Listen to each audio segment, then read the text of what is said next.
I got two problems. One, I'm too close to the ball after I hit it, and the other is I can't putt. But I have fun doing it. Oh, yeah, it is. Yeah. It is.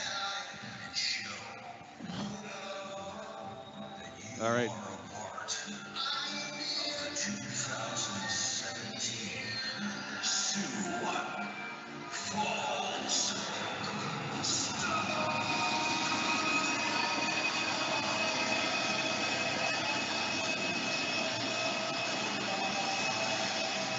Now that's cool. Yeah.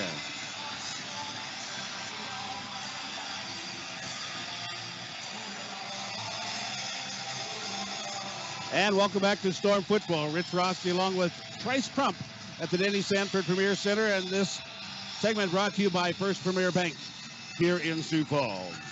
Crowd filling in slowly tonight, again, because lots of traffic, lots of parking issues out here because they had a huge crowd, probably 10,000 people over at the Howard Wood Field for the Howard Wood Relays. Also activities going on over at the Canaries Stadium because of University of Sioux Falls baseball game over there. So lots of activities out there. So the crowd's coming in just a little bit slow tonight. But the Sioux Falls Storm going to be taking on the Spokane Empire. The Storm coming off a loss last week at the hands of Wichita Falls.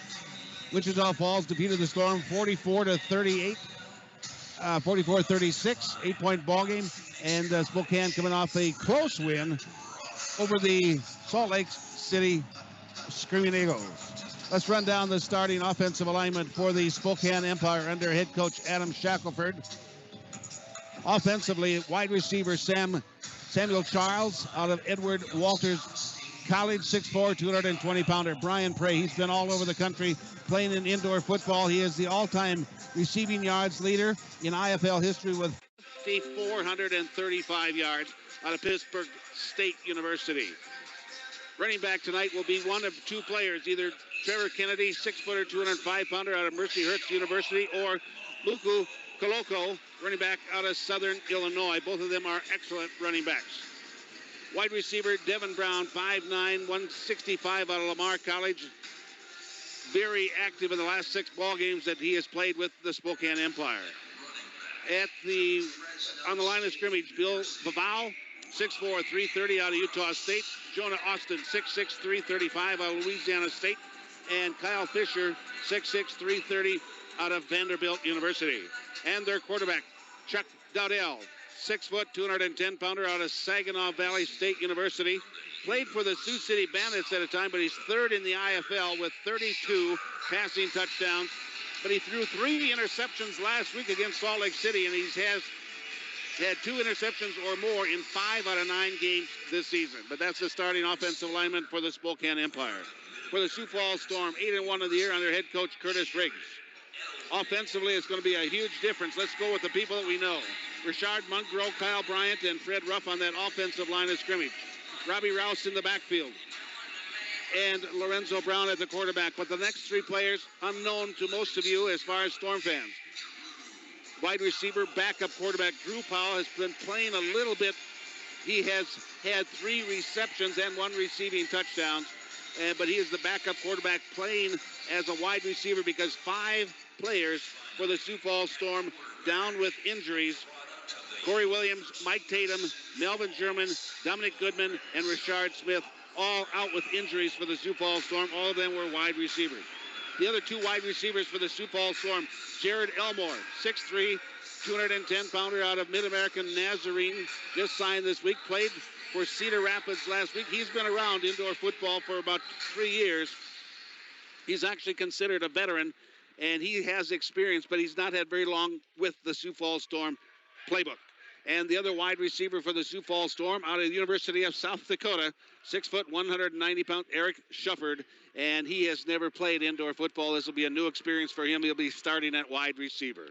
Right now they're getting ready for the presentation of the flag, and we'll bring that to you when they get to the national anthem. But Trice Crump with me in the broadcast, and this is the time of the game that your butterflies start coming to the surface, don't they? Yeah, this is when it gets real, so to speak. You're ready to go. You're ready to put your game plan to on the field and ready to go.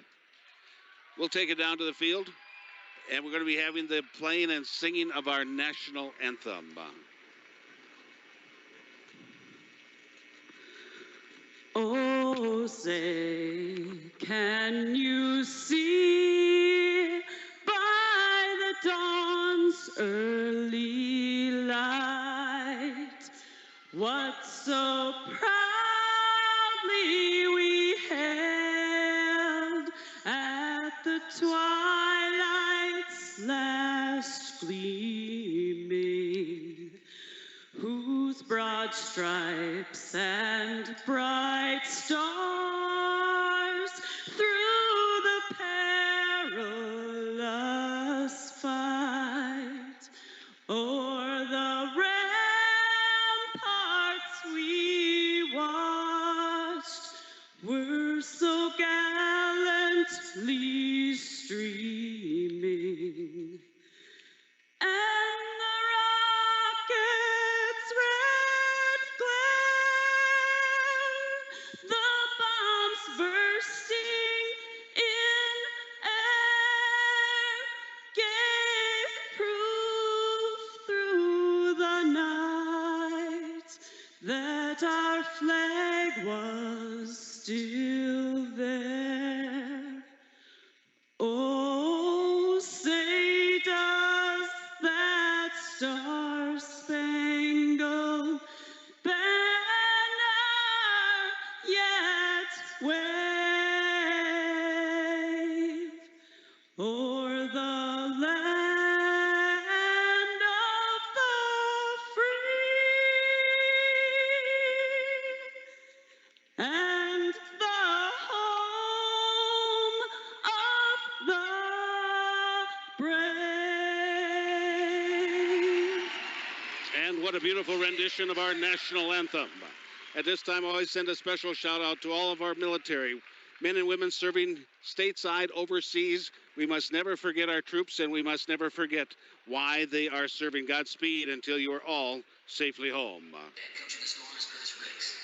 Fans filling in, players on the field, the Sioux Falls Storm in their home uniforms, their red jerseys, the navy pants, the red leggings, and their red helmets, and the visitors from Spokane, Washington in white uniforms trimmed out in orange, and white helmets, again with orange trim. And they are the Spokane Empire. At one time, it was the Spokane Shock when they were a member of the Arena Football League, and now they've since joining the Indoor Football League. They are the Spokane Empire, and last year they met the Sioux Falls Storm in the United Bowl, and the Sioux Falls Storm was victorious in that contest. Joining me in the broadcast booth is Trice Crump. And Trice,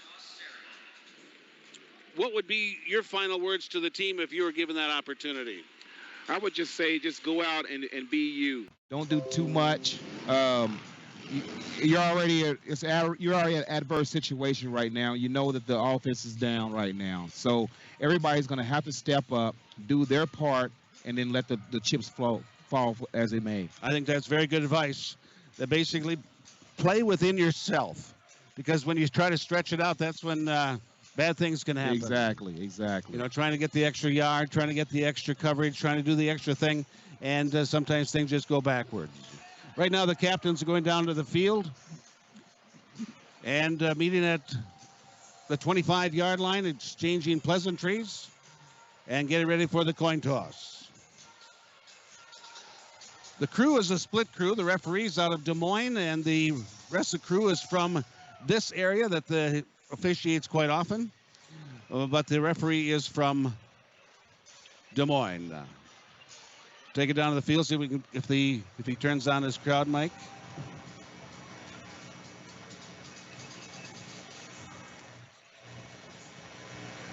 Evidently not.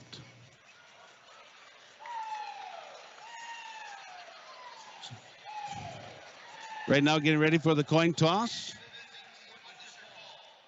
Tails has been called. Joe, go ahead and flip it. It is tails. Okay, defer.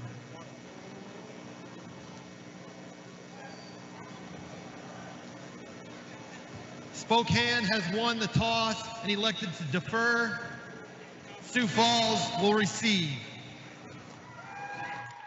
Well, there you have it. Spokane won the toss, elected to defer. There's no surprise there, is there, Trice? No, not at all. Pretty much any team that wins the toss wants the football to start the second half. So we'll run down the defensive alignment for the Spokane Empire. Tyree Robinson, defensive back out of Western Kentucky. Robert Brown out of Union College. Andrew Jackson, and he is actually a cousin to Robinson. And Andrew Jackson out of Western Kentucky. Pasquale Vacchio out of Buffalo State College, a defensive back, actually the linebacker. And the other defensive back, John Hardy Tulio out of the University of Hawaii.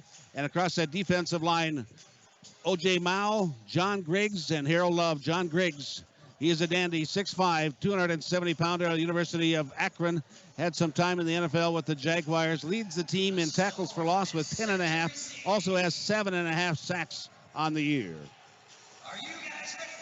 So now a new kicker for the Spokane Empire. Just signed last week after their other kicker, Craig Peterson, signed with Hamilton of the CFL.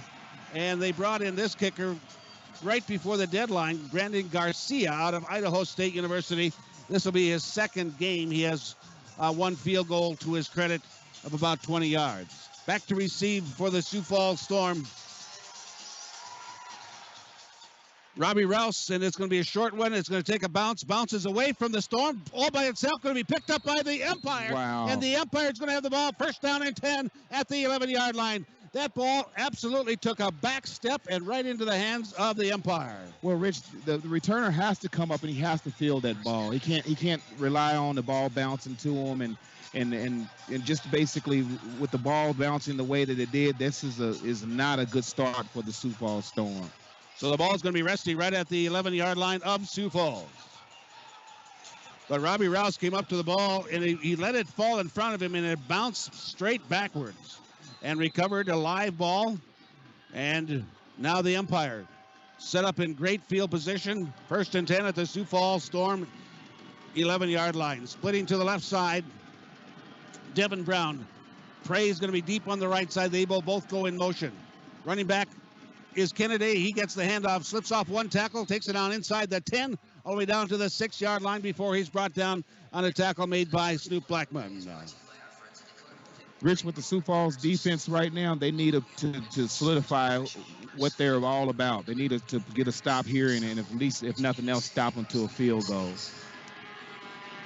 So now it's a gain of 5. Second down and about 5 yards to go for the Empire. They're going to send Prey in the slot to the left side. Deep left or far out left is going to be Brown. Kennedy dotting the I behind the quarterback. Dowdell, handoff Kennedy, tries to slip under the tackle, gets it to about the 5-yard line. Making first contact in the backfield for the Sioux Falls Storm was Mitchell. But finally, Tyler Knight comes up with a stop, no gain of the play.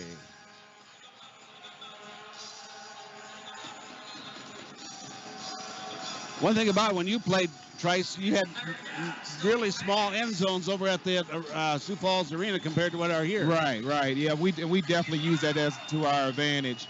Like you said, it's with this new arena, it's definitely bigger end zones right now, so they have to play it. Kennedy to the right of Dowdell, 2 in motion, trips to the left side. Dowdell, he's going to run with the football. He's at the 5, hit, slides off that tackle into the end zone, touchdown, Empire. As Dowdell broke through a tackle of Snoop Blackman. Also, there was Tyler Knight into the end zone, touchdown, and the Empire capitalized on the Storm turnover early in this contest. Yeah, it looks like instead of wrapping up and making the short tackle, it was a more of a shoulder tackle to get him down like for the big hit, and he slipped off of it, Rich, and walked right in the end zone. So a 5-yard drive, capping off a 3-play drive, after the Empire wind up recovering the loose ball on an opening kickoff. Here's the point after touchdown by Brendan Garcia out of the hold of Dowdell. High snap, well placed. Here's the kick. It's up, and it is good. And the Empire take a quick lead over the Sioux Falls Storm by a score of 7-0. And we'll pause for a 30-second timeout. You're listening to Storm Football, brought to you by Fireplace Professionals right here on KWSN. Back in 30. Wow, he's got to feel that ball. Oh my! You can't let it bounce in front of you and think it's going to bounce to you. You got to feel that. You got to come up and run and field it.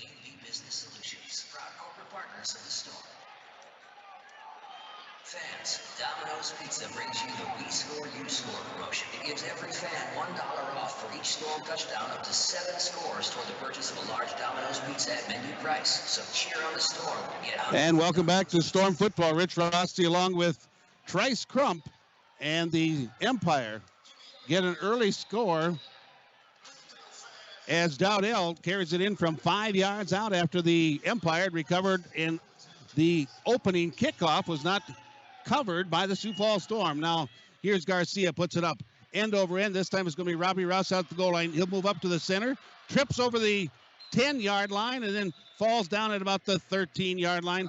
So, one of the things, Corey Williams has been the kick returner for the Sioux Falls Storm. Also, Richard Smith, they're not in the game. These guys are doing a new thing for themselves. Yeah, Rich, you're perfectly right. You got guys in newer positions and asked to do new things for the team, and that first kickoff return showed exactly what as far as being new and not being able to get that kickoff return.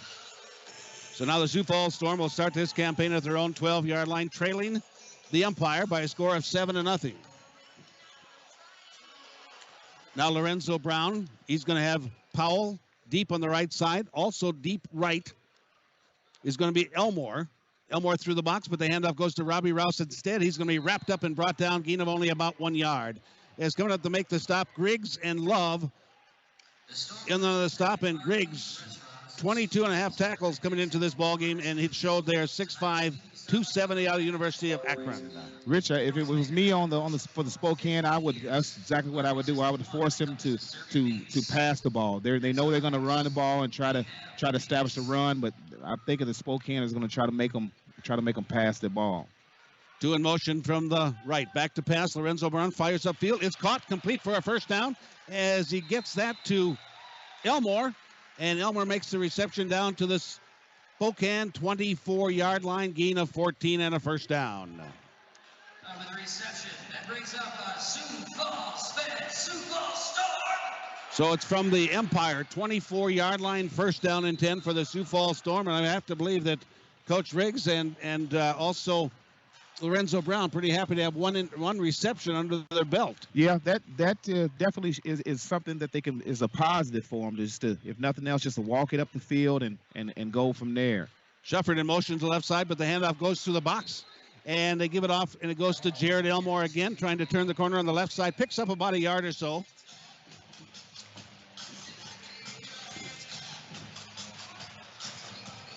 They had a little equipment issue here in the press box. But good thing Lake was here and got it saved for me. Thank you, buddy. Well, the Storm picked up a pair. It's going to be second down and about 8 yards to go from the 23-yard line of the Empire. 2 in motion to the right side. Lorenzo Brown stops, looks. He's going to run. Veers it to left, 20. Veers outside to the farther left. Gets it down to about the 16-yard line. It's going to set up third down and about a yard to go as Love into the stop. Also making the contact there was Tyree Robinson. Great run by Lorenzo, and that is something that he's going to have to do a lot of tonight, is make plays with his feet. That was just a great play by Lorenzo right there. Lorenzo Brown averages about almost 5 yards a carry, has 12 rushing touchdowns. He and Robbie Rouse both have 12 rushing touchdowns this year for the Storm. Now motion through the box. Suffered, back to pass, Lorenzo Brown, dancing, running. Now he's going to run. Now he's in trouble. Now he's going to go down. Loss in the play, back to about the 19-yard line. And getting there is Love, making a stop, and that second sack for Harold Love of the season. But that was a coverage sack. There's no doubt about it, Yeah, because yeah. Lorenzo had plenty of time. Plenty of time.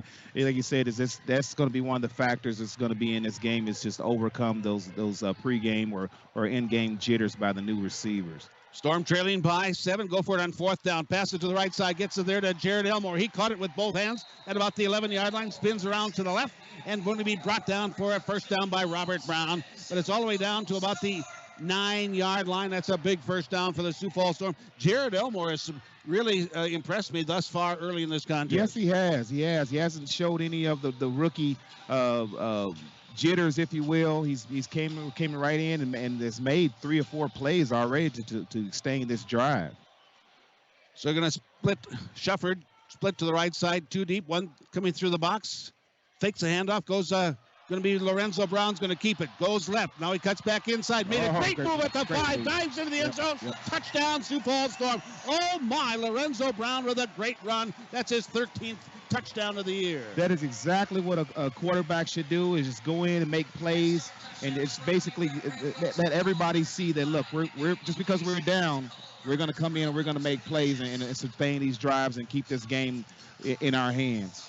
9-yard touchdown run for Sioux Falls. Lorenzo Brown capping off a 7-play drive that took it 38 yards. And they used about 4 minutes and 20 seconds on that drive, picking up first down. And now the point after touchdown by Justin Saravatka is up and good, both kickers with good PATs. And we are tied at 7. We are tied at 7. And with 7:59 to play in this first quarter, we'll pause for a 1-minute timeout. You're listening to Storm Football, brought to you by Waterbury Heating and Cooling and Coleman Heating and Air Conditioning. We'll be back right after this. Fans, at this time, take out your Storm game program. Matt, what you got for us? All right, either Storm fans, my name is Kyle from the Goodson Time Cole promotion. Storm fans, Good. we need your help. We're going to blindfold Kyle, spin around a couple times. If he's heading in the right direction, you guys scream for him. But if he's going in the wrong direction, you got to boo him so he knows which way to go, all right? All right, Jackie, go ahead and spin around a couple times. 2, 3. All right. Kyle, start walking Storm fans. Let's help him out. He's got 15 seconds to try and find it.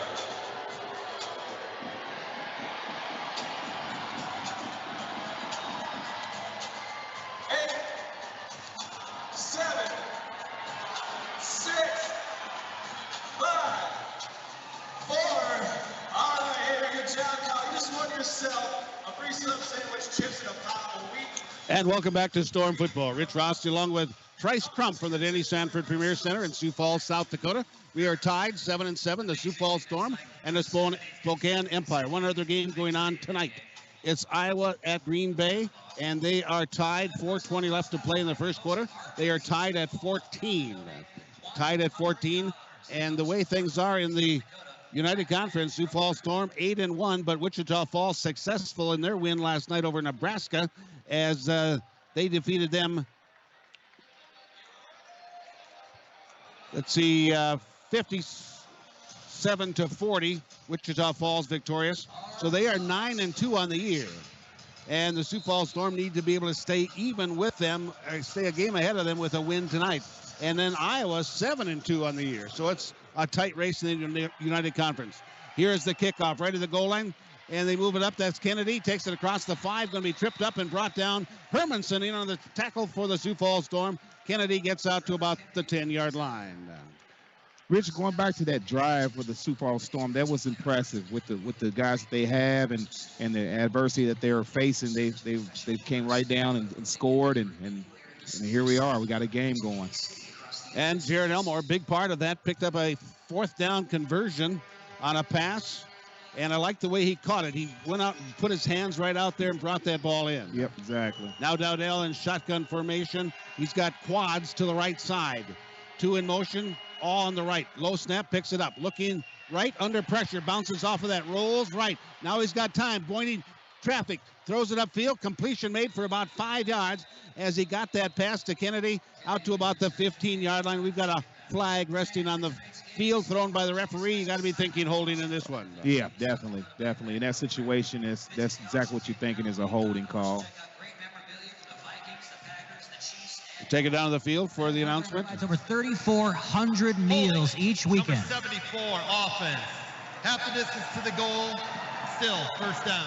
And they're going to call holding on Darren Pinnock, offensive lineman, 6'5", 345 out of Morgan State. Playing at center. Got moved there after an injury to Kyle Fisher. And now after the penalty, they moved it back. It's going to be at the 5-yard line. First down and 15. Needed out to the 20-yard line to pick up the first down. Claude Davis on that defensive line along with Mitchell. And on the far side, Corey Henry defensively for the Sioux Falls Storm defensive line. Dowdell, shotgun formation, bouncing snap back to him, picks it up, throws it left side, gets it there to Kennedy, but he's hit immediately. A minimal gain as coming up to make the stop defensively. There was Cobb Watkins. Great play by Watkins. He read it. Close play, close reception there, and he just broke on it and made the immediate tackle. Gain of 4, second down and about 2. Cobb is his nickname. His real name is Carlton, but that is a third-generation Watkins with that name. His grandpa, his dad, and now he have that nickname of Cobb. Wow. Second down and about 11 for the Empire. We're tied at 7 in Sioux Falls. Motion both sides, back to pass Dowdell. Lots of pressure, rolling to his right side. Pumps it upfield, getting it out of the hands, incomplete, as it was dropped by Kennedy. And Watkins into the stop defensively would have been short of a first down by about 3 yards. I think on that play, Rich, he was running with the ball without catching it and securing it, and then that was the end result, was dropping that ball. Trevor Kennedy out of Mercyhurst University had time in the NFL with the Buccaneers, also the Winnipeg Blue Bombers. Had a CFL tryout earlier this year. And now the Empire. Going to send receiver split wide to the right side, Samuel Charles. 2 in motion with him on the right. There's the snap off to the side, picked up there by Dowdell. He's going to dump it off. Gets it there to Kennedy out of the backfield. He takes it left into the boards. Going to be very close to a first down. I think he's going to be short by about a yard. Making a stop on the far side, I believe there was Tyler Knight. And Tyler Knight's the leading tackler in the history of the Indoor Football League with 865 tackles. Wow. It is short of a first down. They haven't moved the downs marker. Now they're getting it. It's going to be 4th down and a yard. And the Empire are going to go for it on 4th down. This year they are on 4th down 63% proficient. And Coach Adam Shackelford decides to call a timeout. So with 4 minutes, 55 seconds left to go in this first quarter, we're tied at 7. You're listening to Storm Football, brought to you by Billion Hyundai right here on KWSN, back in 30 seconds. Also visit our nearby Tan City location for their $5 fast tags, or join for just $10 a month.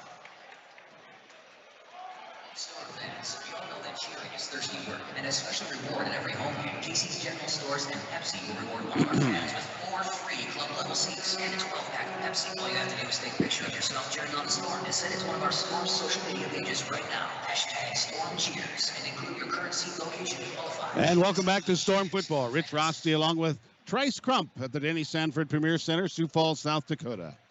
Adam Shackelford, the head coach of the Empire, called a timeout. It's 4th down and about a yard to go. And I know he was talking to one of the officials during that. I think he was trying to point out one of the factors maybe Storm had an illegal defense. Yeah, yep, and that's you could see that he was talking to the ref, and I think they're talking to our Storm defensive coordinator, Hermanson there in regards to that as well. But the timeout was called, 4th down and about a yard. Need the 20-yard line to pick up the first down. 63% proficient on 4th down are the Empire.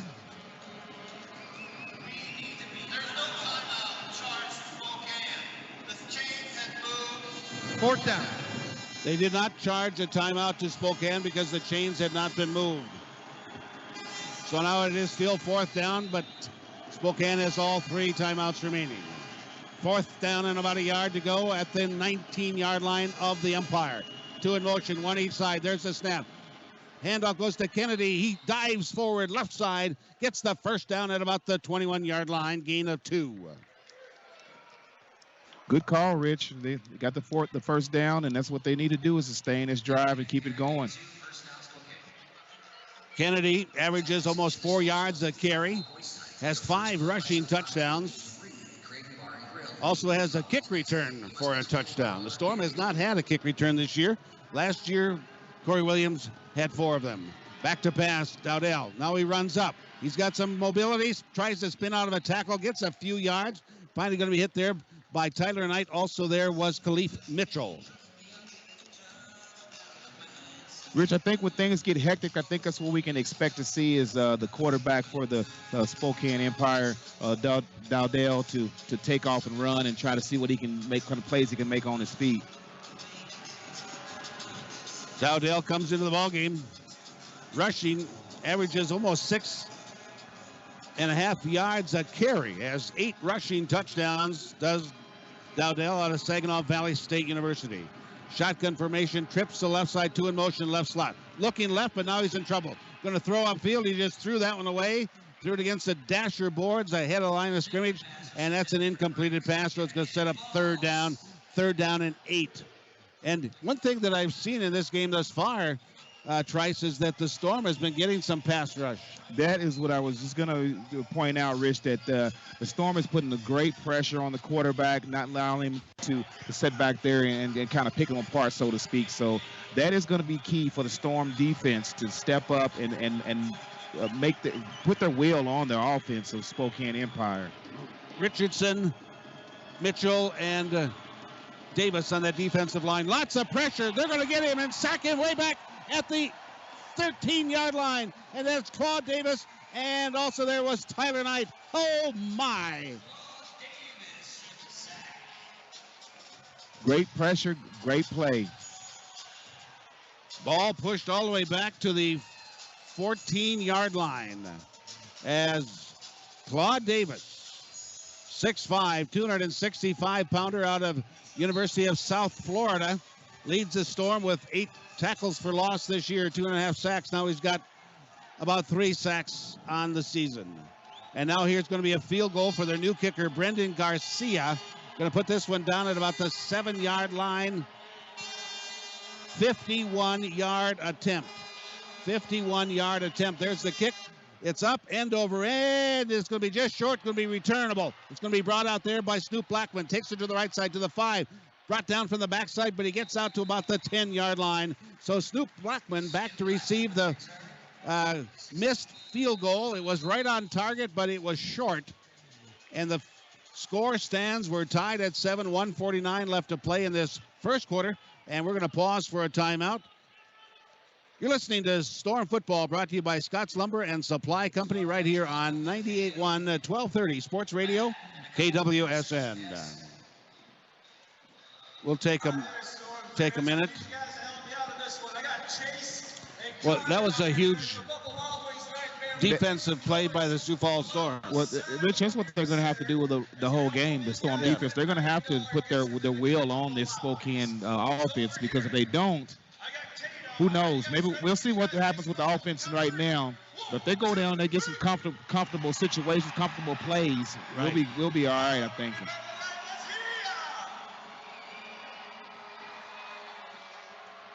Smitty, I know you can be louder than that, buddy. All right, I got Chase over here. I need this side. You ready? 1, 2, 3. Yeah, you're right.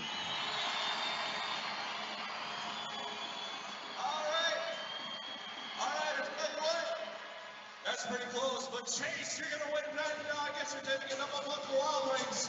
But Connor, we're going to send you home with a $10 gift certificate as well. Storm Nation, let's hear it one more time. And welcome back to Storm Football. Rich Rossi along with Trice Crump. And we are tied in Sioux Falls, South Dakota. The Empire 7 and the Sioux Falls Storm 7. And it's the kind of game that we were expecting. It's going to be very physical. There's no doubt about that, Trice. Yeah, I don't think we're going to see that high scoring games that we're used to seeing on both sides of the ball, just because they're with the adversities, and then also the defenses are pretty good in this league. So now the Sioux Falls Storm, after the return out to the 15, has the ball first down and 10 there. Play action pass. Lorenzo Brown, he's going to go deep downfield. Contacted about the 7-yard line. High pass, incomplete, no flag. And I think that's the right call. Yep, no call. And I'm checking the score down in over in Green Bay, Wisconsin, as they are hosting the Iowa Barnstormers. Iowa's leading 21-14, and again the Sioux Falls Storm and Spokane tied at 7. Now Lorenzo Brown, second down and 10 from his own 15-yard line, gets the snap, stands there, looks right, looks left. Now he's going to run left. Slides through one tackle, bumped out of bounds, going to be marked out at about the 19, gain of 4. And making the stop defensively there, Pasquale Vecchio out of Buffalo State College. One thing that's just kind of interesting, I haven't seen Lorenzo Brown stay in the pocket, or even when he runs, with as quiet a feet as he has tonight. He just stands there quietly looking over the field. Well, first and foremost, he wants to give those receivers a chance to get open. And then if they're not, he's, like I said before, he's going to have to make plays on his, with his feet. And then that's kind of what he's been doing here so far. Powell and Elmore split to the right side. They go in motion. Motion line of scrimmage. There's a snap over the head of Lorenzo Brown. Picks it up on one bounce. He throws it upfield. Ball goes through the hands of Elmore at about the 21-yard line of the Empire, but we have 2 flags on the field. I think we got offside. Yep. And Elmore there, I think he was thinking about making the play or making a move before he actually secured that ball and didn't look it in, and that's what happened. It didn't catch it. Illegal defense, number 99, out of his stance prior to the snap. 5-yard penalty, still third down. So the penalty will move it out to the 21-yard line of the Sioux Falls Storm. They have third down and about 4. Need to get to the midfield stripe, the 25-yard line to pick up the first down. 9 seconds left to go in this first quarter. Sioux Falls Storm all knotted up with the Spokane Empire 7-7. Clock is going to run out, and the first quarter is in the books. So we've reached the end of the first quarter, brought to you by Beal Distributing and Budweiser, along with Orthopedic Institute. We're tied at 7, and we'll be back with the second quarter after we pause for this timeout. You're listening to Storm Football on 98.1, 1230 Sports Radio KWSN. Okay.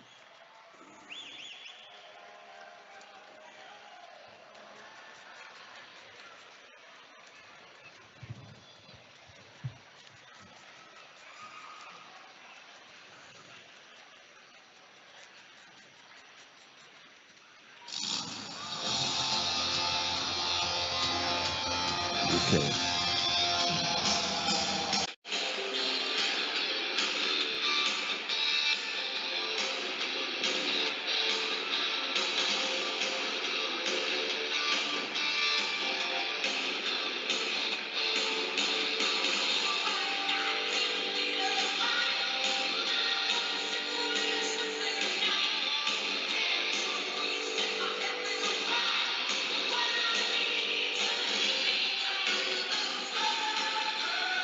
And welcome back to Storm Football.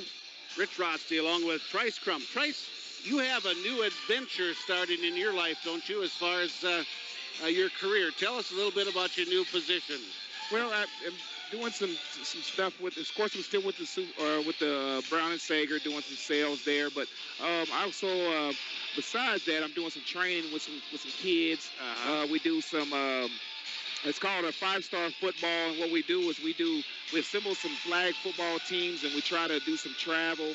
Right now, we go through Riggs' tournaments and things like that, and then hopefully we can build it where we can go outside of the state and build it up to get these kids and say, look, South Dakota has some athletes as well, and we can get these guys and be able to show their athleticism.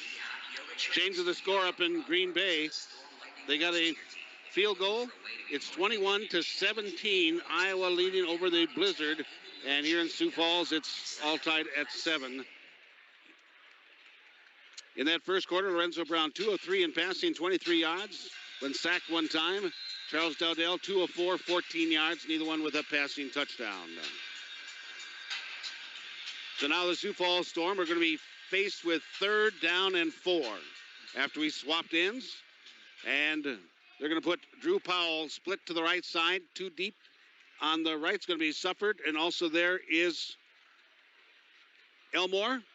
It's going to be Lorenzo Brown keeping the football, and he's going to be brought down on a tackle made by Harold Love.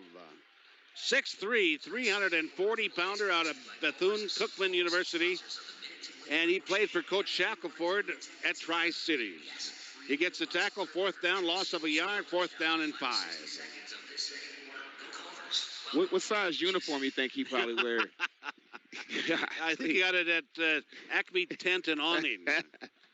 Now the Sioux Falls Storm going to go for it on 4th down themselves. They'll put 2 in motion. High snap, back to pass. Lorenzo Brown on 4th down. Needs to get to the 25, and he's going to be hit, but he's going to make just enough for the first down as Andrew Jackson makes the stop, but it's just short of stopping Lorenzo Brown on a 4th down. It's first down at the 24-yard line of the Empire. Once again, Rich, if things break down, he has to make the plays on his feet. Talking about Lorenzo Brown, he has to make those plays, and that's exactly what he did. Just underway, second quarter. We're tied at 7. And Lorenzo Brown has first down and 10 from the Empire, 24-yard line. High snap, gives it off to Robbie Rouse. Right side carries, goes off between the center and the guard, takes it all the way down to about the 17-yard line, gain of about 7, second down and about 3. Robbie Rouse with the carry, gain of 7, brings up second down. Fans, watch for the Storm. So the Storm with their very short huddle, not really a no huddle at this particular point because so many new players. Coach wants to make sure everybody is on the right page. And now the Storm faced with second down and short. Coming through the box, there is Elmore, but they give the handoff Robbie Rouse. Boom, as he hit inside and coming up make the stop there. O.J. Mao. Also on the stop defensively, there was Tyree, also known as T.C. Robinson.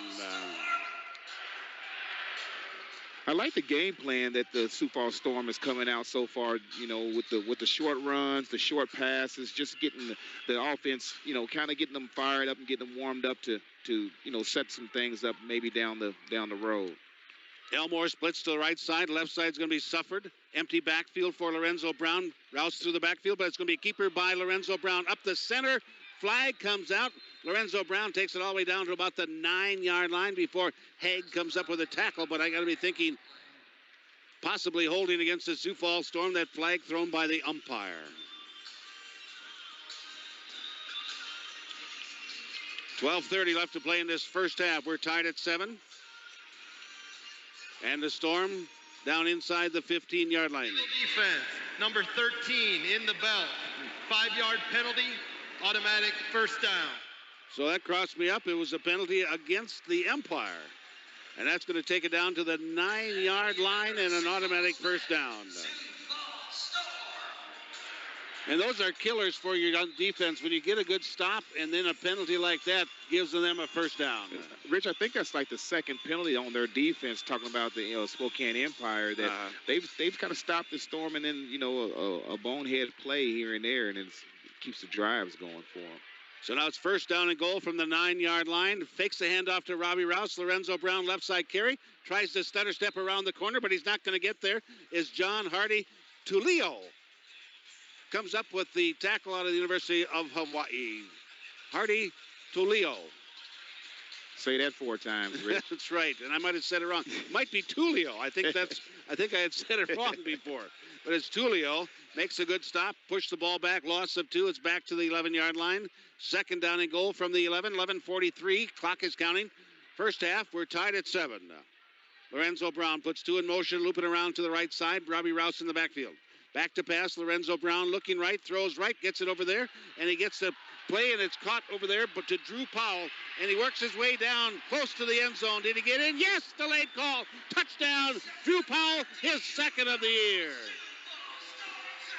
Good play. Like I said, they're nickel and diming it down the field, and that is exactly what they want to do is just keep those drives going and to get those easy scores, if you will. First passing touchdown of the contest.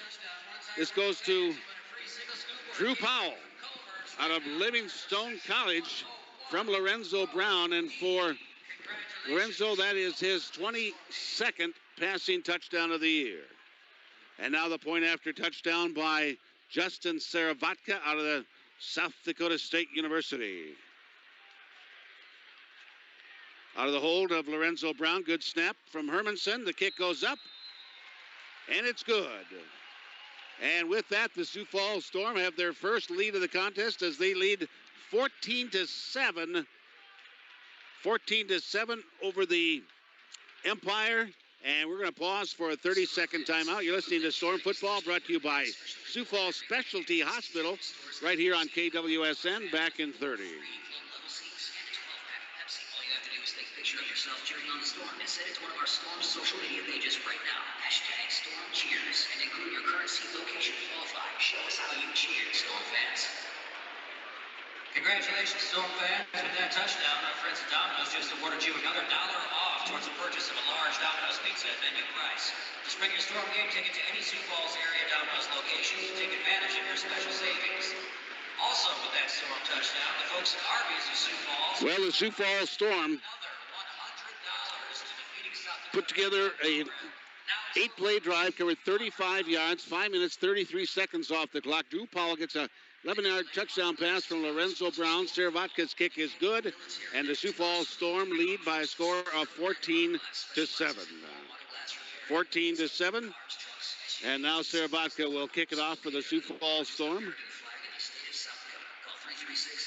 And 2 going back to return. John Hardy Tulio, say it right this time. And also back there is going to be Robert Brown. And that guy has dregs going down to the middle of his back or lower. Yeah, he's... And the thing is, in football, if you get tackled by that, that's a part of your uniform. And here's a deep kick about 6 yards deep on the left. He'll go up to the right center, breaks through a tackle at the 5, to the 10, 15, spins off the wall, takes it across the 20, out to about the 22-yard line. Finally wrapping him up was Tyler Knight.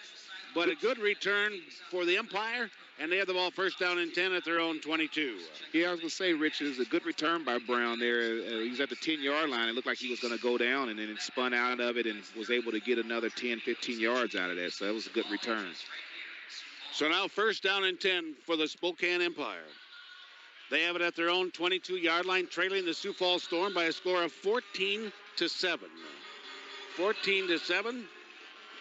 Last score we had down in over at Green Bay, 21-17, Iowa leading over the Blizzard. Now Dowdell puts 2 in motion on the right side, 1 through the box, fakes the handoff to him, he keeps it. Dowdell goes to the right side, Hermanson there, ball comes out on the hit, plays whistle, dead. Dead at the 24-yard line. Big hit by Matt Hermanson. Jarred the ball out. Ball coming out. Second down. And the fans locally didn't care for that call, thinking it was a fun ball. It was awfully close, but I think they got it right on that play right there. Gain of about 4 yards. Second down and about 6 yards to go from the Sioux Falls Storm 24-yard line. But I think Snoop Blackman also was a big part of that hit. Now Dowdell, shotgun formation, trips to left side, 2 in motion.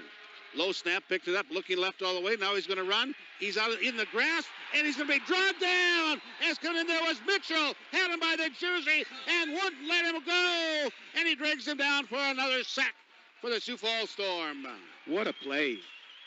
the offensive lineman for the Empire, the Spokane Empire, was trying to block him. He had him get past him and then also grabbing the quarterback and basically tackling both of them at the same time, Rich. They used to talk about a player years ago. He said, I used to grab them all, and I just kind of worked my way down until I found the one with the football. There you go. So now 3rd down and 10.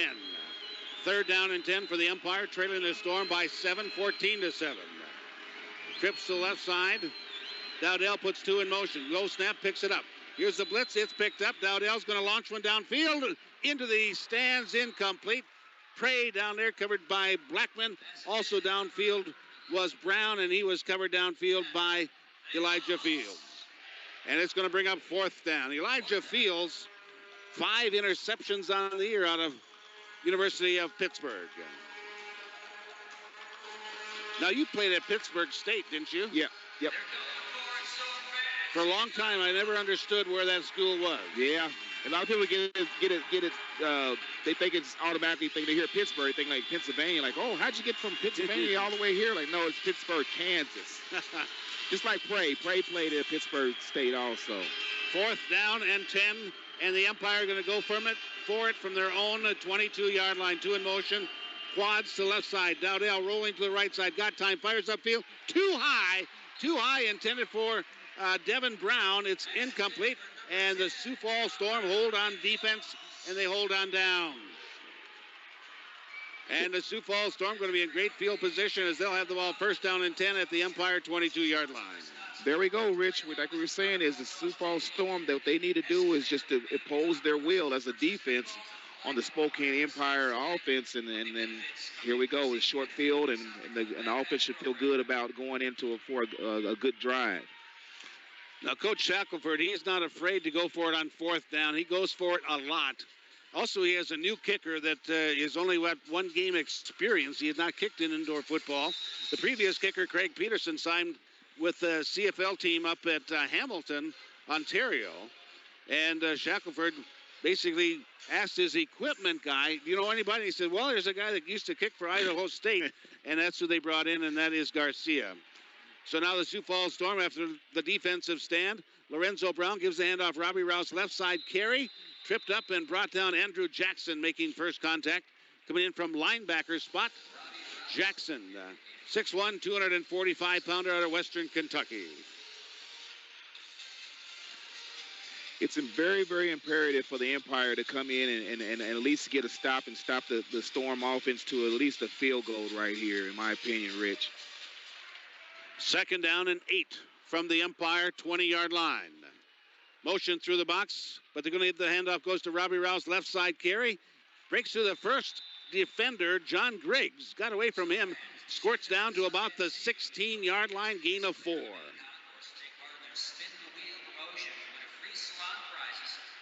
So it's going to set up 3rd down and reasonable for the Sioux Falls Storm. Head coach Curtis Riggs, 15th year, 208 and 35. That's an .853 percentage. 10 championships he's won of indoor football. Now it is 3rd down and about 4 yards to go for the Sioux Falls Storm. Slot to the right side. Lorenzo Brown has 2 deep left. Shotgun formation, moves him, 1 through the box. High snap, fakes the handoff. Lorenzo Brown's going to run it himself, goes up the center, takes it out. It's going to be a 1st down as he drug Andrew Jackson with him and made the 1st down at about the 11-yard line, gain of 5. The Storm continue just to basically just nickel and dime it down the field, Rich, and that's exactly what we're seeing right here. Powell splits to the right side.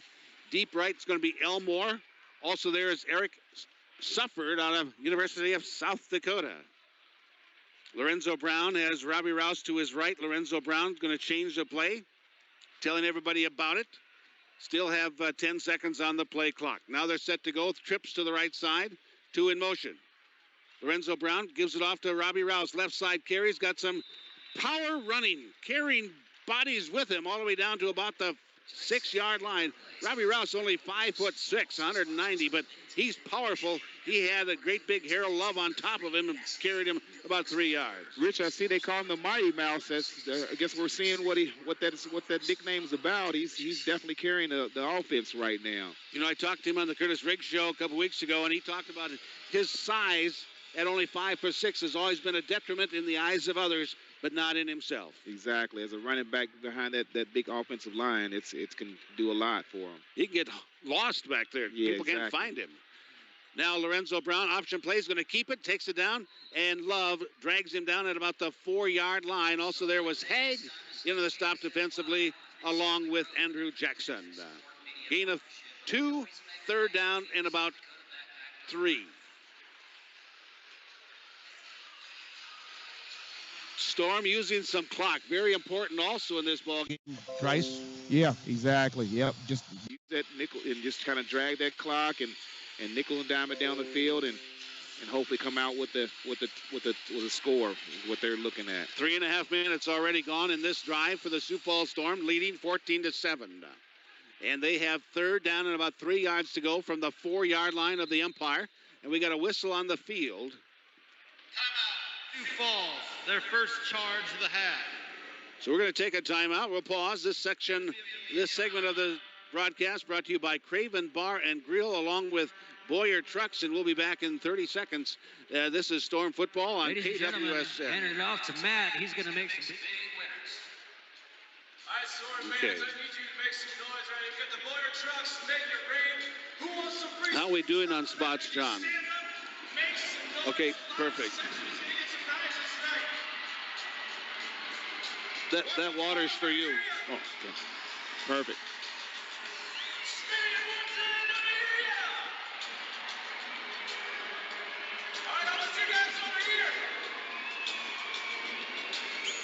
And welcome back to Storm Football, 14-7.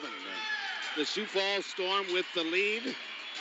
And they have a third down and about 3 yards to go from the Empire 4-yard line. And you're listening to Storm Football, brought to you by First Premier Bank, along with Fireplace Professionals, great sponsors of the Sioux Falls Storm for many years. Try to get having some computer issues here in the press row as far as working with our live stats. Still try to pick it up. Still have a score at Green Bay, 21-7, Iowa Barnstormers. 11:34 left to play in the second quarter, but that probably is an old time. We'll see if we can get it to refresh and give us an update. Here it's the Sioux Falls Storm, 14-7 over the Empire. And we'll talk about this more at halftime, but very tight race in the United Conference. Only 2 teams make the playoffs, and it's a 3-way battle right now. The Sioux Falls Storm, the Wichita Falls Nighthawks, and the Iowa Barnstormers. Now their on-field activity has ended, and get ready to start this up again. Very fast-moving first half. 3:52 left to play, and the Storm leading 14-7. They trailed 7-0 early, tied it, and now threatening again, leading by 7. One through the box. Lorenzo Brown gives the handoff, goes to Robbie Rouse, left side carry, fights for tough yardage down to about the 1-yard line, but we have a flag on the far side, thrown by the linesman, John Garrow. And Haig, the stop defensively. He's been around for a while. I think he played over at Cedar Rapids. Great competitor. Here's the referee. Illegal defense, number 33, in the belt, not mirroring. The result of the play is a first down. Penalty is declined. So Robbie Rouse gets the first down to about the 1-yard line. Penalties declined. Storm first down and goal inside the 1. 3:47 left to play. And thus far, Coach Riggs using what the guys he have, what they can do, and they've done it very, very well. Exactly. It's a great game plan. Just like I said, nickel and dime it down the field. Some good runs here and there, and then here we are, goal line. So Lorenzo Brown has receivers split both sides, 2 deep, 1 side, and Lorenzo Brown's going to carry it left side into the end zone. Touchdown, Sioux Falls Storm. Lorenzo Brown with his second rushing touchdown. And this one from 1 yard out. And Lorenzo Brown this year, 23 rushing touchdowns as the Storm move up on top, 20-7, 3:06 to play, first half. But a 7-play drive, and it was only 22 yards long after the Sioux Falls Storm had held on downs. But like Trice said, they just nickel and dime and got some small gains and kept advancing the football, set it up with a short touchdown run for Lorenzo Brown, his second. And now Servatka with his third point after touchdown. He puts it up with authority, and it's good. Through 3 point after touchdowns, the Sioux Falls Storm leading 21-7. 21-7, 14-point advantage for the Sioux Falls Storm. And you look at the body language out there, Trice.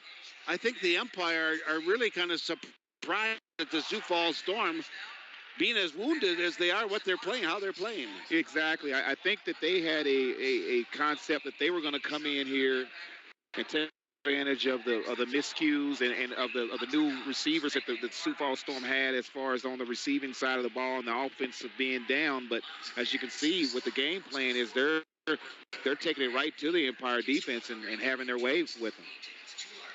The Empire held on downs, had a missed field goal, and the Sioux Falls Storm has capitalized with touchdowns on both of those defensive successes. And now after the Sioux Falls Storm have scored the touchdown, 2:35 left to play in this first half. And the timing rules will not change until we get down to the 1-minute warning. And then any plays into the boards, incomplete passes, stops the clock, along with first downs long enough to move the chains. Now back to receive the kickoff, Trevor Kennedy.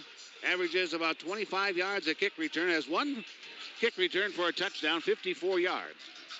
And he's the one deep back, the up back, John Hardy Tulio. And he is the up back. And Justin Servatka has a lot of open area to try to line drive this one if he so chooses.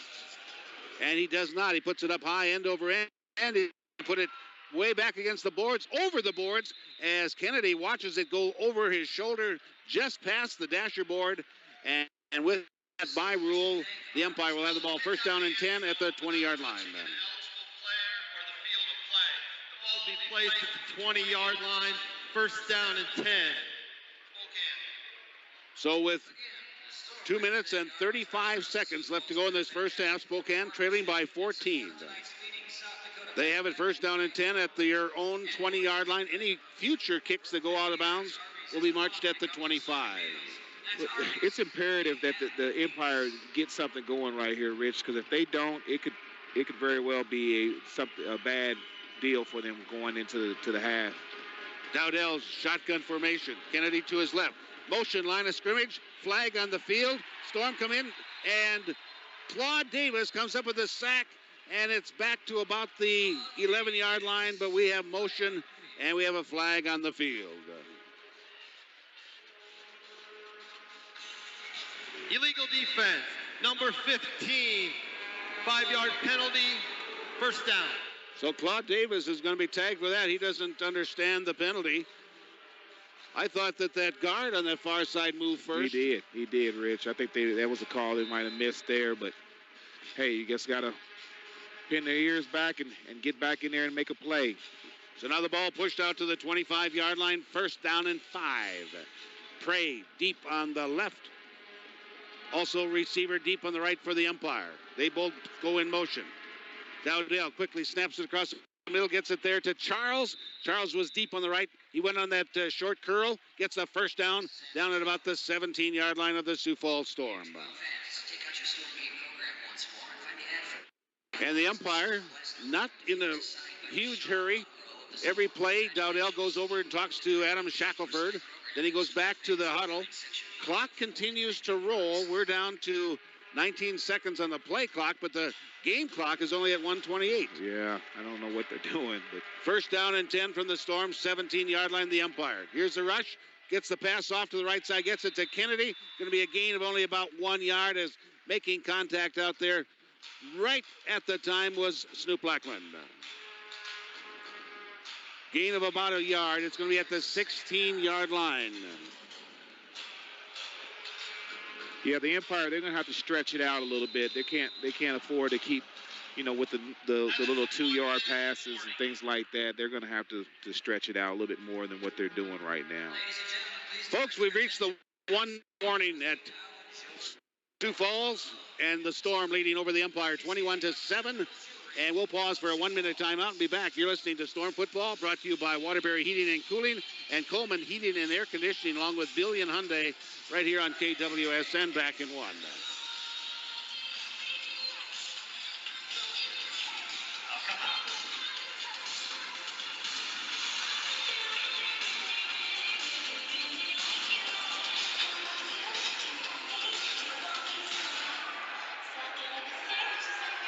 Finish chewing first.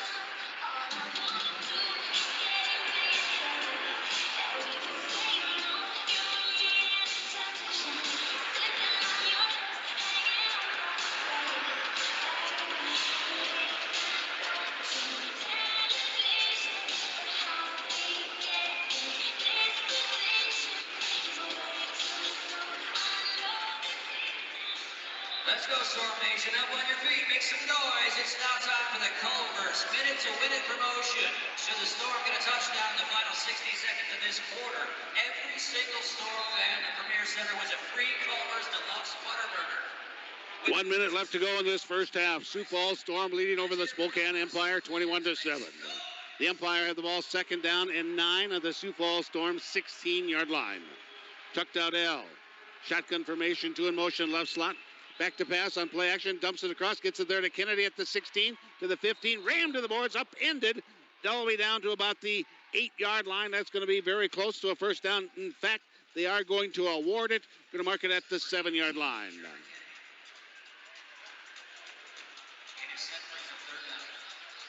It is going to be a first down for the Empire. Going to mark it at the 7-yard line. First down and 10. First down and goal. 52 seconds. Empire and the Storm both have 2 timeouts remaining. And now Dowdell sends Brown split wide to the deep right. Also deep right is going to be Samuel Charles, a big target, 6'4", 220. Motion line of scrimmage, and starting that game a little bit, or that play a little bit early, was Bill Bavau out of Utah State. That is something that the Empire offense cannot afford to happen. They're driving the ball. They don't need any penalties. It's going to take them out of scoring position right now. So after the penalty, it's going to mark it back to the 12-yard line. First down and goal for the Empire. They have 2 timeouts remaining. 52 seconds, trailing the Storm 21-7. Pretty good crowd on hand here at this Denny Sanford Premier Center. A lot of activities going on. Beautiful day here in Sioux Falls. Temperatures in the mid-70s. 2 in motion, right slot for the Empire. Dowdell quickly snaps it off, gets there to Charles. Charles breaks the tackle, pushes his way into the end zone. Yes, delayed call, touchdown, Empire. And that's exactly what the Empire had to do to get closer in this game. That is exactly what they needed to do, Will.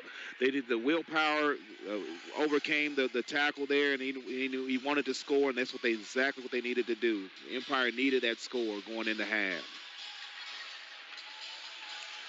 And for Dowdell, passing,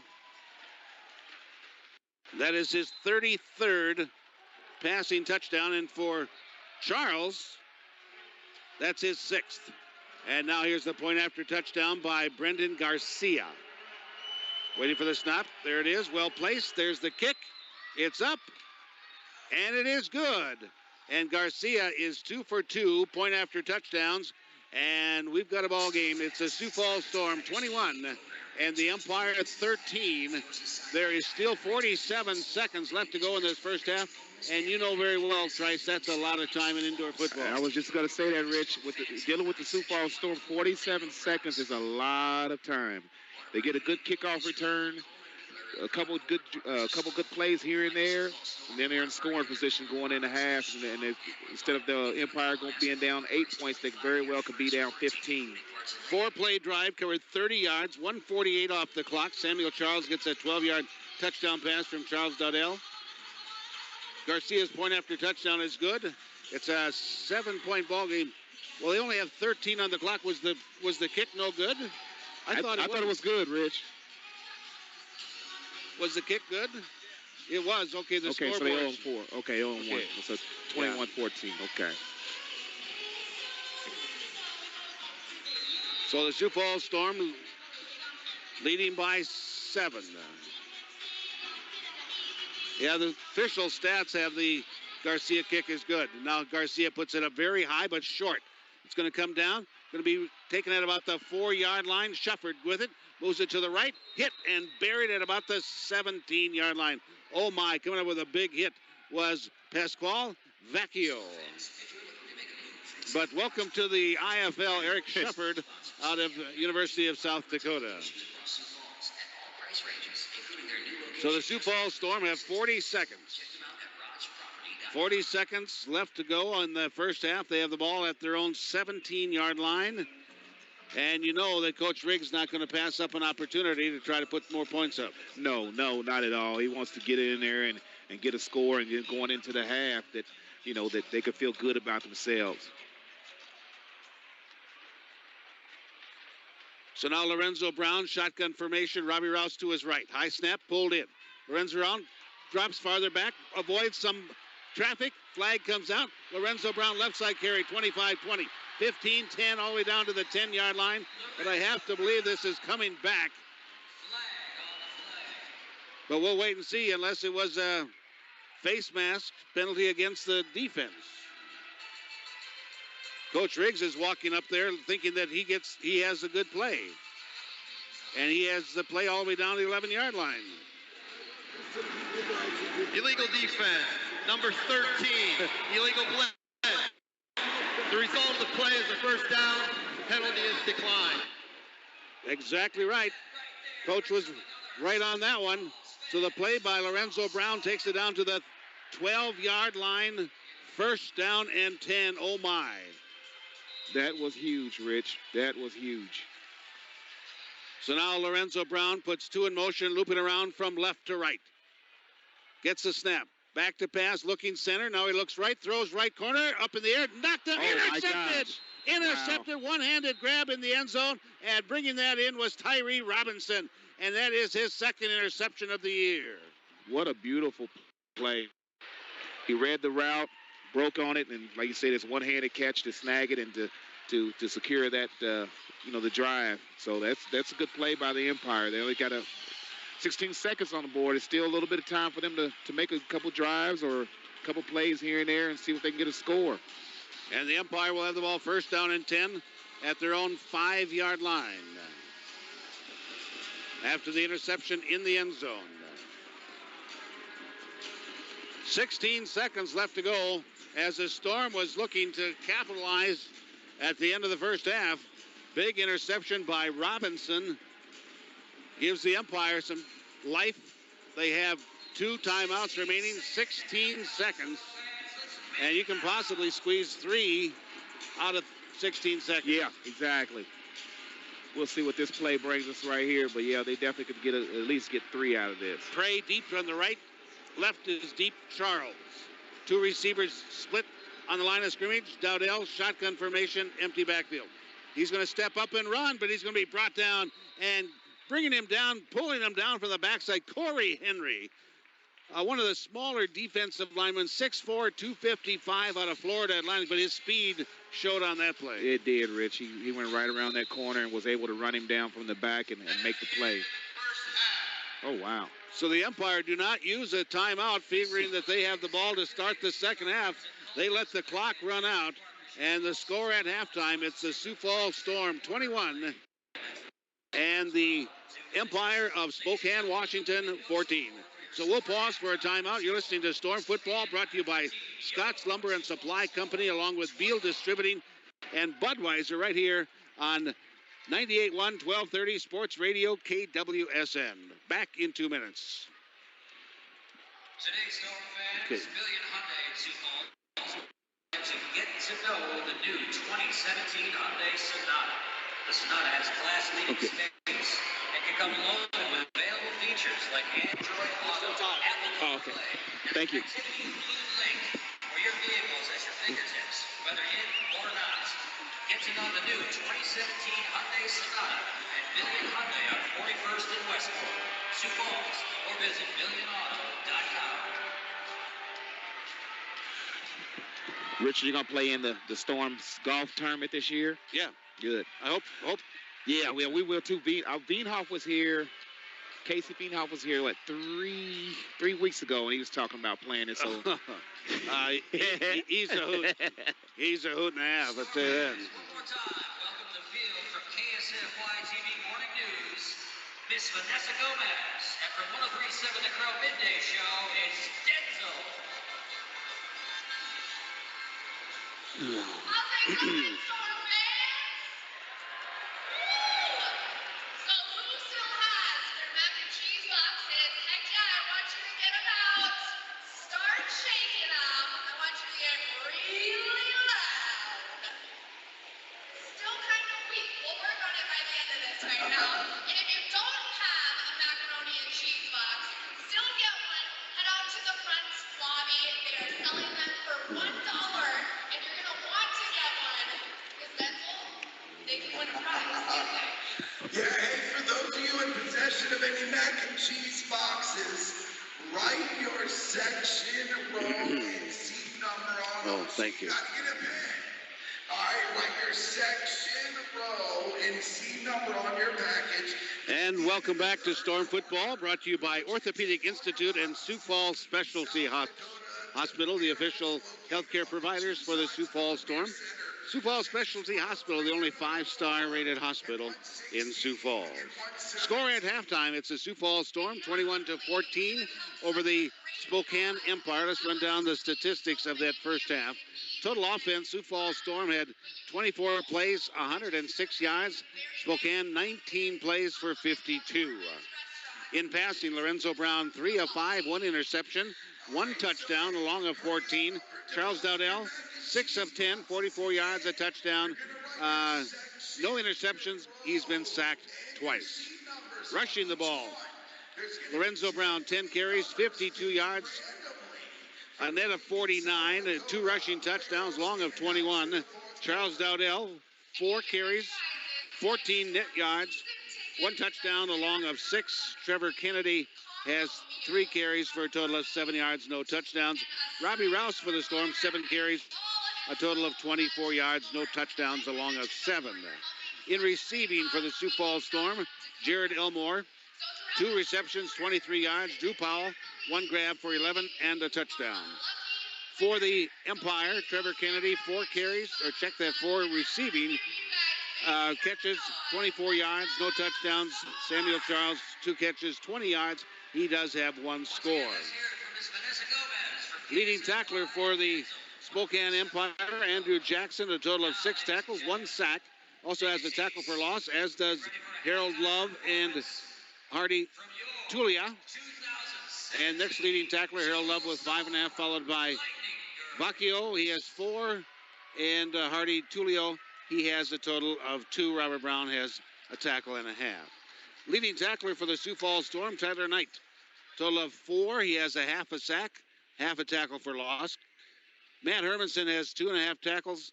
Claude Davis has 2.5. He also has a half a sack. Khalif Mitchell has a full sack and no interceptions, broken passes for the Sioux Falls Storm. Tyree Robinson has 1 interception for the Spokane Empire. Third down conversions, Spokane 1 of 4. The Sioux Falls Storm 2 of 4. Spokane had 1 of 2. Fourth down, the Storm successful twice on 4th down attempts. Storm 3 for 3. Red zone chances. The Empire 1 of 1. In rushing, Sioux Falls Storm 18 carries, a total of 75 yards. Spokane 7 carries for 21. Well, Trice Crump joining me in the broadcast. Nothing really surprises me about the statistics after watching that first half. Sioux Falls Storm basically came in with the philosophy, we have 3 new receivers. Let's just see what we can do. They found out that Jared Elmore can catch the football. They found out Robbie Rouse can run it, and so can Lorenzo Brown. And the other 2 wide receivers that are new to the game are also finding that they can get open, and they are, if nothing else, tying up a defensive player in the process. Exactly. With the philosophy that the Sioux Falls Storm has came in with, just like you were saying, is it's basically, to make it a long story short, they need to make the plays, and if they don't make the plays, then of course Lorenzo, he's going to make the plays with his feet. With the new receivers in, they're new to the game, so you're going to have to, slowly but surely get them adapted to the Storm systems. The running the ball and nickel and dime, the short passes. I think we're going to continue to see that, moving into the second half. We're going to pause for another 2-minute timeout. When we come back, we'll run down the scoring of this first half. And you're listening to Storm Football, brought to you by Craven Bar and Grill, along with Boyer Trucks, right here on KWSN. We'll be back in 2 minutes with more of the halftime show.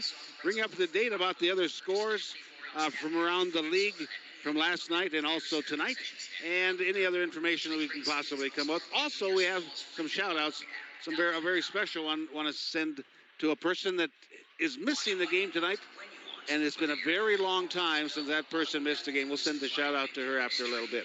So you're listening to the Sioux Falls Storm, brought to you by First Premier Bank, right here on KWSN. Back right after this.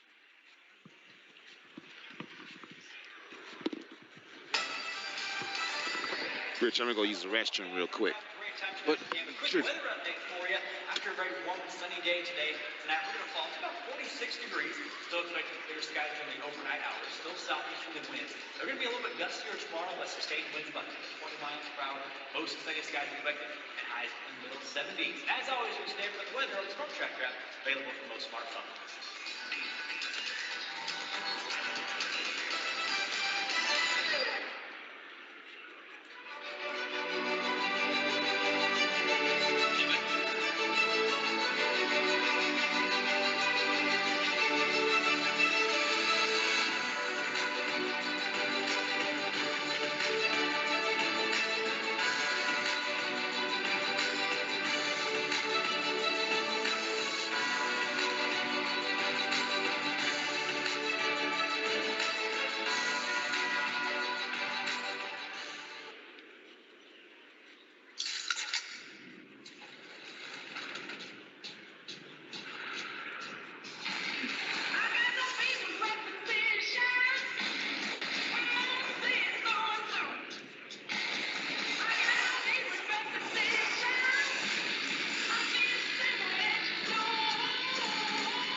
Possibility. From starting a family to starting a business. Rebuilding your credit to building a future. Possibility is all around you. And everywhere there's possibility, there's Premier. It's halftime in Sioux Falls as the Sioux Falls Storm leading over the Spokane Empire. A score of 21-14. 21-14. Let's run down the scores of that first half. In the first quarter, Charles Dowdell, a 6-yard touchdown run. 3-play drive, 1:46 off the clock. And the Empire capitalized on a muffed kickoff return by the Sioux Falls Storm. The kickoff went, the ball bounced. Storm was not in position to cover it after the bounce, and the Empire capitalized on that mistake. They recovered the ball and get a touchdown, lead 7-0. And then at the 8:40 mark of that first quarter, Sioux Falls Storm, Lorenzo Brown gets a 9-yard touchdown run, capped off a 7-play, 38-yard drive, 3:50 off the clock. Saravatka's kick was good, 7-7 at the end of the first quarter. Then in the second quarter, the Sioux Falls Storm have two more scores. They have 21 unanswered points. At the 11:16 mark, Drew Powell gets an 11-yard touchdown pass from Lorenzo Brown. Servatka's kick was good. 8 plays, 35 yards, 5:33 off the clock. And then the final score for the Storm in that first half, Lorenzo Brown gets his second rushing touchdown, this one from a yard out. 7 plays, 22 yards, 4:16 off the clock. Point after by Servatka is good. Storm up 21-17. But then the Spokane Empire put together a 4-play, 30-yard drive, 1:48 off the clock, capped off by a Samuel Charles 12-yard touchdown pass from Charles Dowdell. Point after by Garcia was good, and the score at halftime, 21-14. Then late in that first half, Storm was driving, got all the way down to the 12-yard line of the Empire. Lorenzo Brown throws a pass to the right corner of the end zone, intercepted by Robinson, and then the Empire elect not to really try to advance the ball, knowing that they're going to get the ball to start the second half. And they basically take it to halftime, trailing the Sioux Falls Storm 21-14. 21-14.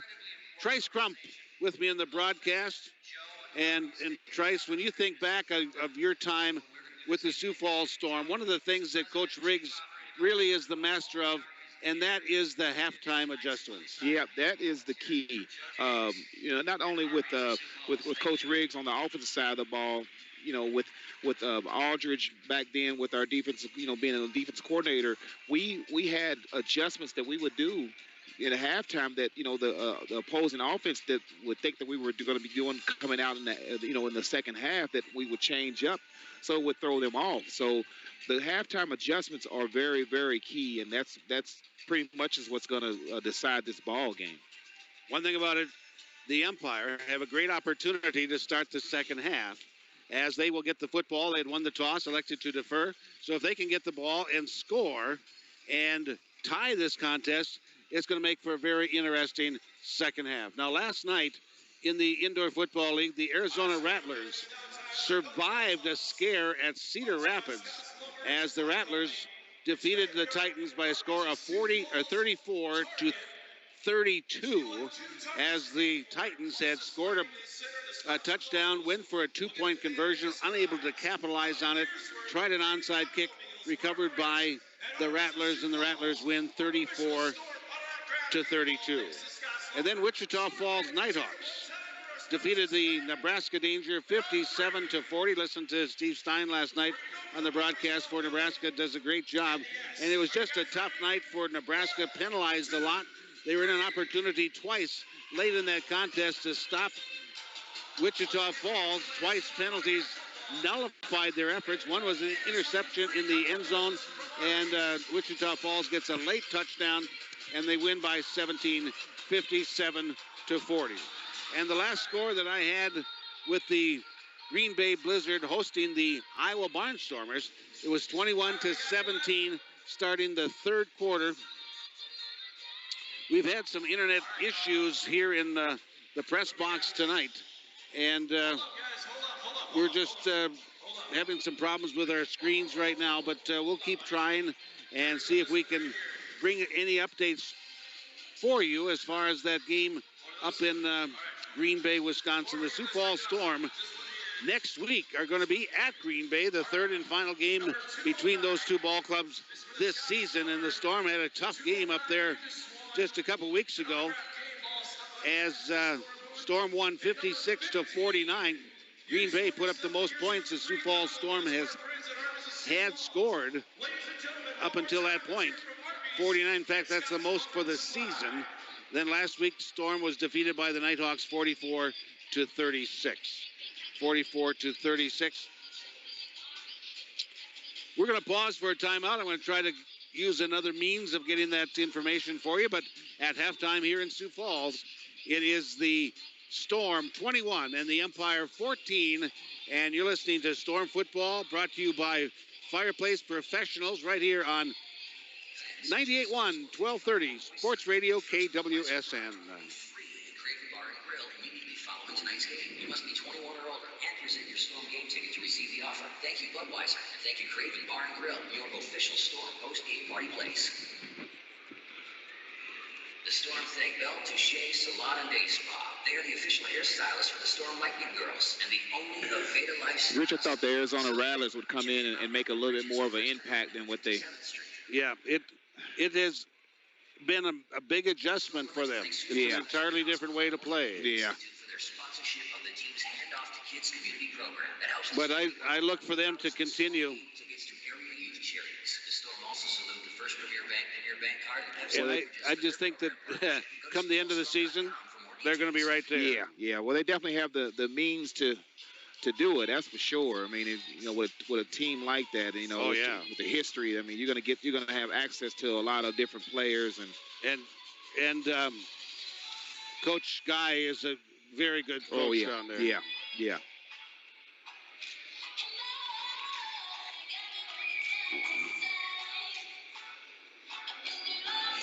Thanks, Jay.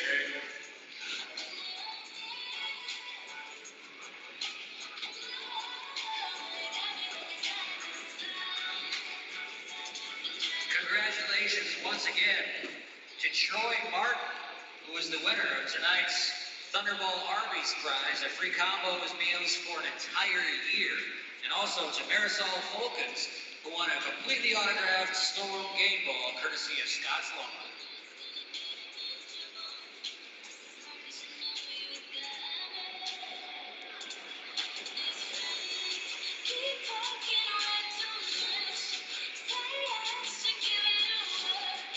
Storm fans, listen carefully. We have a lucky prize winning announcement coming your way. Welcome back to Storm Football. Rich Frosty along with Trice Crump. And want to send some shout-outs. Want to send out a shout-out to Donna Sarah and also to Holy Help Me Hannah herself. Also to great Storm fans Linda Roach, Pops and Joe Preheim. Tina Knight. That's the mom of Tyler Knight. Listening to the broadcast all the time. Tina, really appreciate you listening all the time. All of the Storm fans that listen around the country.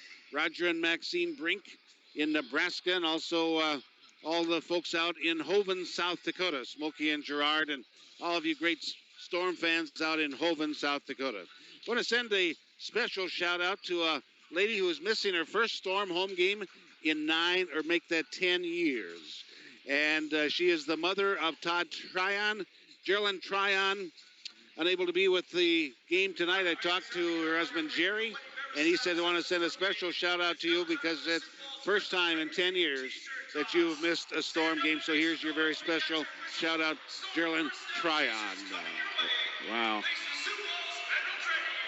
Well, Rich, if I could, I want to send a shout out to my wife, Andrea, my 4 girls. Destiny, Nevaeh, Natalie, and Samaya. They're all playing at home, playing on our treadmills and joking around right now. So I'm sure they're probably listening. Now, are you going to be doing some coaching this fall? Yes, I will be. I have some opportunities that haven't been finalized, but there's going to be some hopefully some turnarounds in a nearby area. Okay. That you should hear about it soon. Well, we'll be waiting to hear about that, but that is to their benefit to have Trice Crump be a part of it if that all works out the way it's supposed to. But very excited. When I think about your life and all the things that you've done and how you have grown and matured and where you are now compared to what 10, 12 years ago. Right. You have done a fantastic job. Yeah.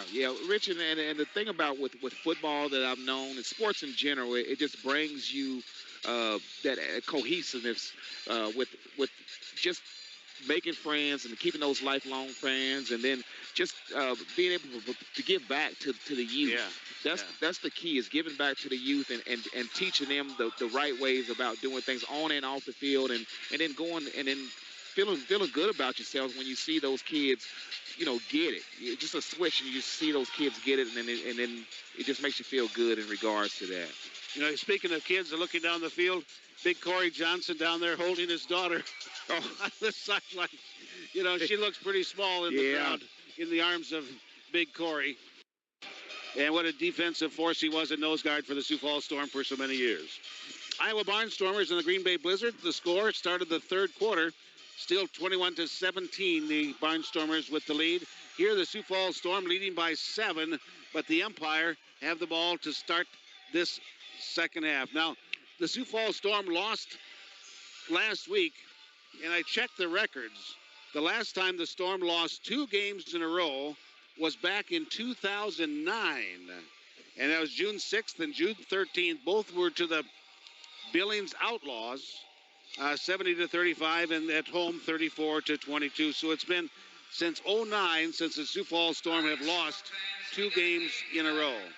They're riding a 66-game winning streak here at home, and that dates all the way back to 2010 when they lost to the Omaha Beef 43-37 on May 15th, 2010. But 66 games they have won in a row at home. That's just remarkable when you think about that streak there. And I mean, it's in any type of situation, any type of sport, it's just remarkable. Sioux Falls Storm and the Empire both lost to Wichita Falls this year. The Storm lost just last week, 44-36, and the Empire lost in overtime, 57-56. Storm missing 5 wide receivers in this ballgame: Melvin German, Dominic Goodman, Mike Tatum, Corey Williams, and Rashard Smith. And the Empire has also had players that advanced to the NFL, AFL, CFL, and that's the part of the game that part of the reason for this league is to help guys advance to a higher league. And now Justin Saravaca will start off this second half by kicking off. And this segment brought to you by Waterbury Heating and Cooling and Coleman Heating and Air Conditioning. Very high end-over-end kick coming down to Trevor Kennedy at the 2-yard line left side. Takes it up against the boards and pushed out of bounds there by Elijah Fields as he got tapped at about the 16-yard line, where the Empire will have the ball first down and 10. Rich, this is key for the Empire to come out and to get a good drive going and start feeling better about themselves. And I mean, they're only down by 7, so a good drive here could change the game. So the Empire at their own 16-yard line, first down and 10. Dowdell has Kennedy to his left. No, check that. Was that Kennedy? I can't read his number as he goes up against the boards. Yes, it is Kennedy, but he's going to be brought down by Fields. Also there was Corey Henry.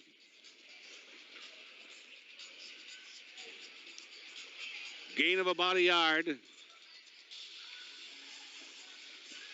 Going to move it out to about the 18, gain of 2. Gain of 2, second down and about 8. Just underway, third quarter. Storm leading 21-14. Dowdell has 2 in motion left side. Here's the blitz. Dowdell in pressure. Hit as he throws the ball. Gets it past the line of scrimmage. Out of bounds. It's incomplete. And Dowdell unhappy with his receiver not coming back to the football. Dowdell under a ton of pressure. A ton of pressure. That's just what the Sioux Falls Storm needs, is to continue to put pressure on Dowdell so he hasn't any kind of vision down the field to get rid of that ball. So now it's going to be third down and long for the Empire. Need to get to the Sioux Falls Storm 24-yard line to pick up the first down. First drive of the second half. Going to send Prey on the line of scrimmage wide to the left side. Devin Brown and Charles going to be deep on the left. Also receiver Kennedy on the right. Dowdell throwing upfield all by himself, but the ball tipped away at the last second by Elijah Fields. Oh, that was touchdown all over it. Elijah Fields gets his 4th broken pass of the year. Great plays.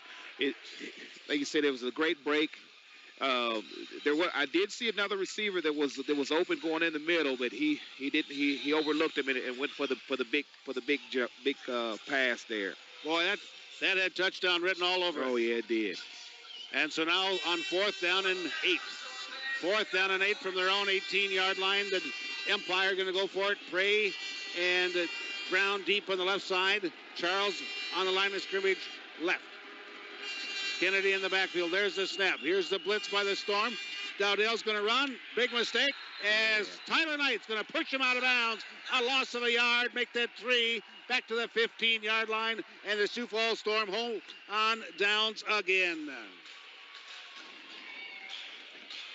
Well, like you said, is Coach Shackelford likes going for it on fourth downs, but in my opinion, that was a huge mistake going for it on that on their side of the field and so close to the score for Sioux Falls Storm. So the umpire had an opportunity to tie the score with the opening possession of the second half, and they are held on downs and are now the Sioux Falls Storm have the ball first down and 10 on the 15-yard line of the Empire. Lorenzo Brown gets a play from head coach Curtis Riggs in his 15th year at the helm of the Sioux Falls Storm. Robbie Rouse deep on the right side, also deep right is going to be Elmore. Elmore through the box, fakes the handoff. Lorenzo Brown keeps it, goes right. Pushed out of bounds, as pushing him out was T.C. Robinson. After a short gain, it's going to bring up second down and about 8.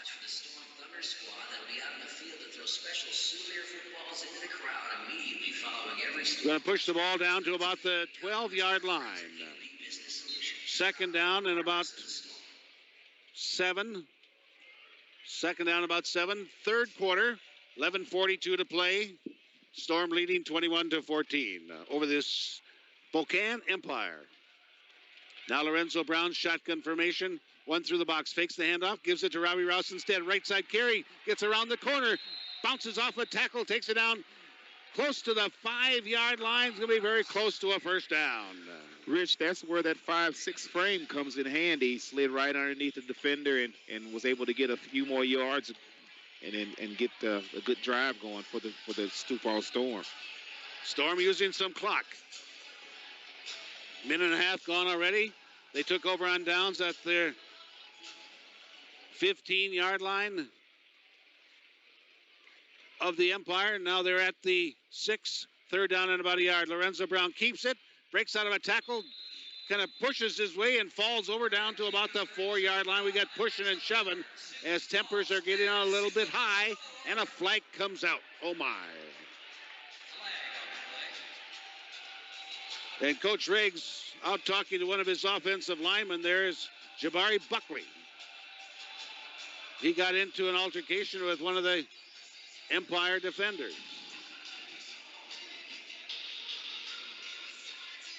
Now the official's going to talk it over and tell us about it. The result of the play is a first down. After the play, unsportsmanlike conduct, number 8 on the defense. Unsportsmanlike conduct, number 74, offense. Those penalties offset, first down. So both guys get charged after the play. It never happened.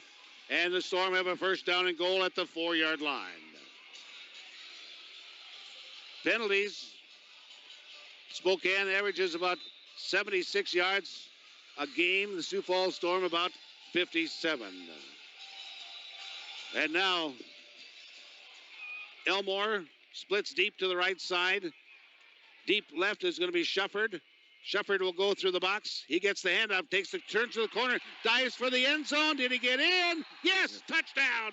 Touchdown. Welcome to the Sioux Falls Storm, Eric Shufford of the University of South Dakota. Great play. They said they took advantage of that the short field and was able to get the good drive going and get in there and getting the score in. So the Sioux Falls Storm convert a 4th down stand by their defense, converted into a touchdown after 4 plays, taking a total of 15 yards. They use about 2 minutes and 12 seconds. And they pick up 1 first down, and now Saravatka to try his 4th point after touchdown. There's the placement, the kick, and it's good. 4 for 4, point after touchdown for Justin Saravatka. So with 9:32 left to play in this third quarter, Sioux Falls Storm leading by 14, 28-14, and we'll pause for a 30-second timeout. You're listening to Storm Football, brought to you by Billion Hyundai and Scott's Lumber and Supply Company right here on KWSN. Fans, all season long, Craven Bar and Grill is your official Storm. Here you go, Rich. Okay. Tonight's game, be sure to stop at Craven and register to win an actual autographed Storm Perfect. game football. And enjoy $1 off all Bud products. Thanks to our friends at Budweiser. You must be present to win. It's all happening later tonight at Craven Bar and Grill, located on West 74th Street, 1 block off Louise Avenue. Storm fans, immediately following tonight's game, you're invited to meet the Storm players in person. And welcome back to Storm football. As the Sioux Falls Storm again put 4 plays, 15 yards, 2:12 off the clock. Get a touchdown by Eric Shufford, playing his first game with the Sioux Falls Storm out of USD. Point after touchdown by Saravatka is good. Storm leading 28-14. And that's the largest lead for the second time. They led 21-7 in that second quarter.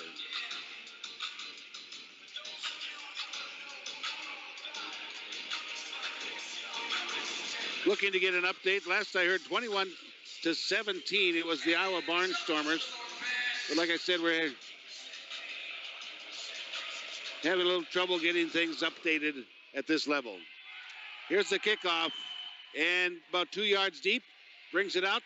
And bringing it out was Robert Brown for the Empire. Gets it out to about the 10-yard line. Return of about 11. So with 9:26 to play in this third quarter, it's a Sioux Falls Storm 28-14 over the Spokane Empire. Empire had the ball first down and 10 at their own 10-yard line.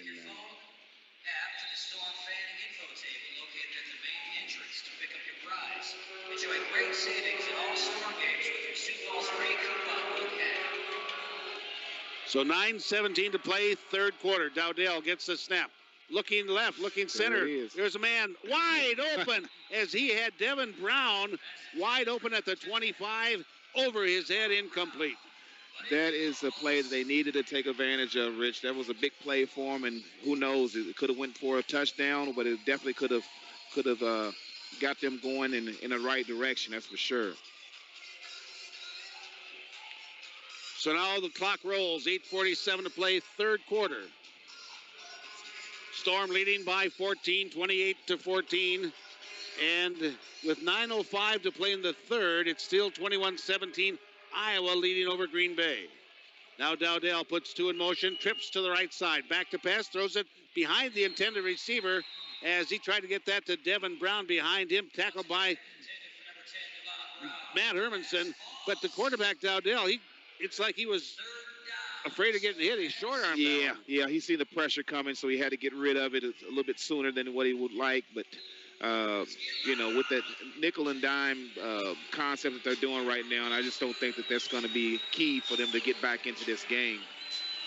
Third down and 10, as Spokane has not been helping themselves out in this contest. Now Kennedy to the left of Dowdell, 2 in motion, right side. There's the snap. Dowdell throws upfield. This time it's caught by Prey. First down at the 24-yard line, and Hermanson snaps him down. They're going to roll him forward, progress to the 24. Nice play, nice catch by one of the real veterans in the IFL, Brian Prey. 5,435 yards in this league. He is a dandy. Yeah, that was one play I can say that, throughout the whole game that they've actually tried to get down the field and instead of the nickel and dime plays, just let it go.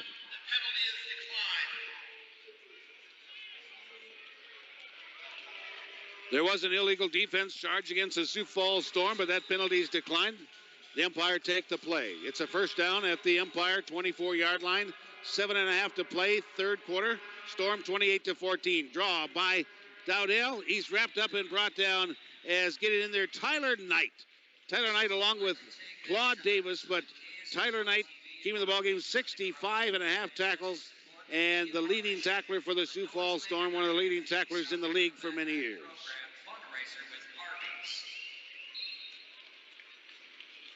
Tyler Knight spends his free time counseling youth and speaking to students at area schools. Trying to overcome adversity is what his presentations are focused. Low snap, Dowdell looking. He launches it for the corner. Oh, wow. Oh, what a catch going over the boards. As getting there was Charles. Went over 2 defenders and brought it in as Samuel Charles gets his 7th receiving touchdown of the year. Oh, my. What a catch. What a catch, Rich, just like you said. But like I said before, is with the Empire, that is exactly what they need to do. They need to kind of force their will down the field rather than, the short passes, because you have to throw it up and let the receivers see what they can do and see if they can come down with it. Exactly what happened there.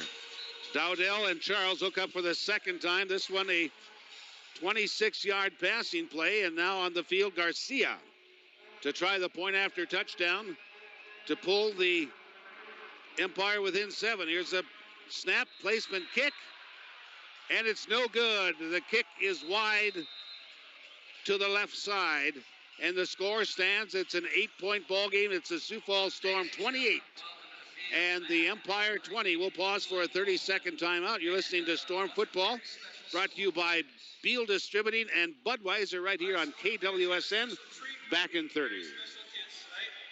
Each kid tonight is going to receive an official Storm game ball compliments for friends here at Waterbury Heating and Cooling. 21-14. Coleman Heating and Air Conditioning. Oh, okay. Yeah.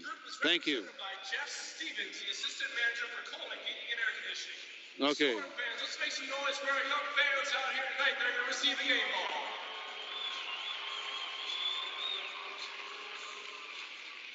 All right. Let's make some noise. Our first. Well, the Empire used 5 plays, 40 yards, 2:48 off the clock, and a 26-yard touchdown pass. Dowdell to Samuel Charles. The point after is no good. The score with 5:57 to play in this third quarter. It's the Sioux Falls Storm 28 and the Empire 20.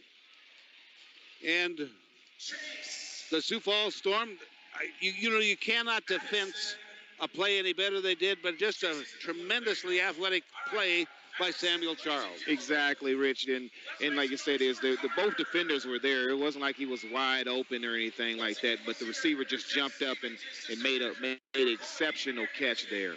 Representing these game balls tonight to our young fans. Now, one of the things that both of these coaches are not opposed to doing is onside kicks. And this year, the Spokane Empire 0 for 1. Sioux Falls Storm has not tried an onside kick. But head coach Adam Shackelford, he is not afraid to go for it on 4th down, not afraid to go for an onside kick at any time of a game. Well, like you said, it's coming. We don't know when, but it's coming. You just got to think that they've got to figure out some kind of way so they can basically win the possession game, if you will. So it's definitely coming at some point. Deuce receivers back for the Sioux Falls Storm.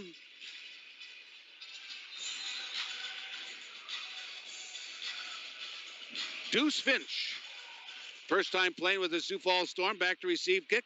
The kick goes through his hands. He has to track it down in the end zone. He picks it up. He's got to get out, and he does. He gets it to the goal line. Breaks out of a tackle at the 5, to the 10, at the 15, 20. Breaks another one. Gets it down all the way down inside the 25, down to the 24-yard line as Deuce Finch finally knocked off his pins down there by Quay Cox. But a big return for Rolandon Deuce Finch.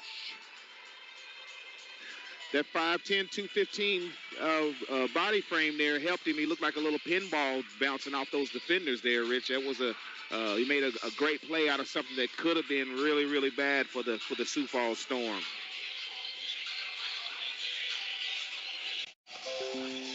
But a big return by Deuce Finch.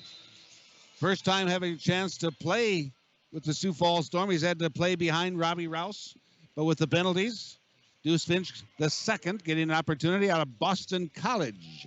Played for the Storm back in 2015. Now the Storm camped at the 24-yard line of the Empire. Lorenzo Brown shotgun. Here's the blitz. Fires it upfield. Too low. Intended for Eric Shufford. Incomplete. It's going to bring up 2nd down and 10. On that play there, you can see the Brown talking to the receiver there. I think it was a little miscommunication there. 5:15 left to play, third quarter. Storm by 8. 28-20. Led by as much as 14 twice in this contest. The Empire just scored, missed the point after touchdown, thus the 8-point differential. Twins to the left side for the Sioux Falls Storm on the line of scrimmage. 2 deep on the right. 1 through the box. Finch back to pass. Lorenzo Brown fires to the right side. Reception made there. And it's caught by Elmore. Breaks out of a tackle. Gets the first down inside the 10 all the way down to the 8-yard line. And I've been impressed with Jared Elmore, 6'3", 210-pounder out of Mid-American Nazarene. Yes, he's definitely come to play and show that he can come and make an impact for the Storm offense. So it's going to be first down and goal at the 9. First down and goal at the 9 for the Sioux Falls Storm, leading by 8, 28-20 over the Empire. Last score we had was 21-17, the Iowa leading over Green Bay. 28-17 now. 28-17, Iowa leading over Green Bay. Whistle on the field. Storm not having the right personnel all lined up, so they're going to call a timeout. You're listening to Storm Football, brought to you by Orthopedic Institute along with Sioux Falls Specialty Hospital right here on KWSN. 4:04 to play third quarter. Storm leading 28-20. We'll be back in 1 minute. This is Storm Football. The Premier Center permanent concession stands. Now to begin the third quarter. Enjoy great savings at all Storm games with your Sioux Falls free coupon book. Download it now. Fans, join the Storm this is Very good. May 9th for the second annual They've had another update. It's 28-24. from 6 to 9 a.m. at the Great Life Performance and Fitness Center or at Moe's Wow. West Grill from 11 to 2. You must be at least 17 years of age to donate and have a photo ID to register. Go to SiouxFallsStorm.com for more details.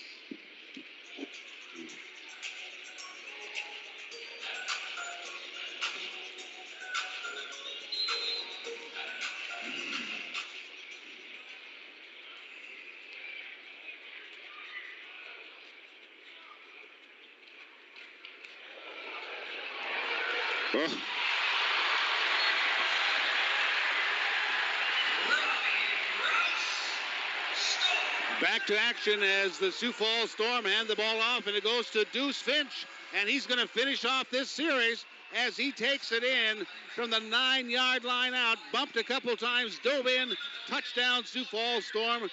Rolandon Deuce Finch, and that's first touchdown of the year for Deuce. They call him Deuce because he's Rolandon Finch the second. What a great play. What a great drive by the Sioux Falls Storm. They're starting to pose the wheel a little bit on the Empire right now.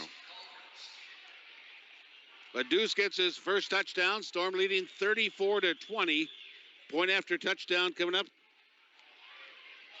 And Servaca puts this one up, and it's good. He is 5 for 5.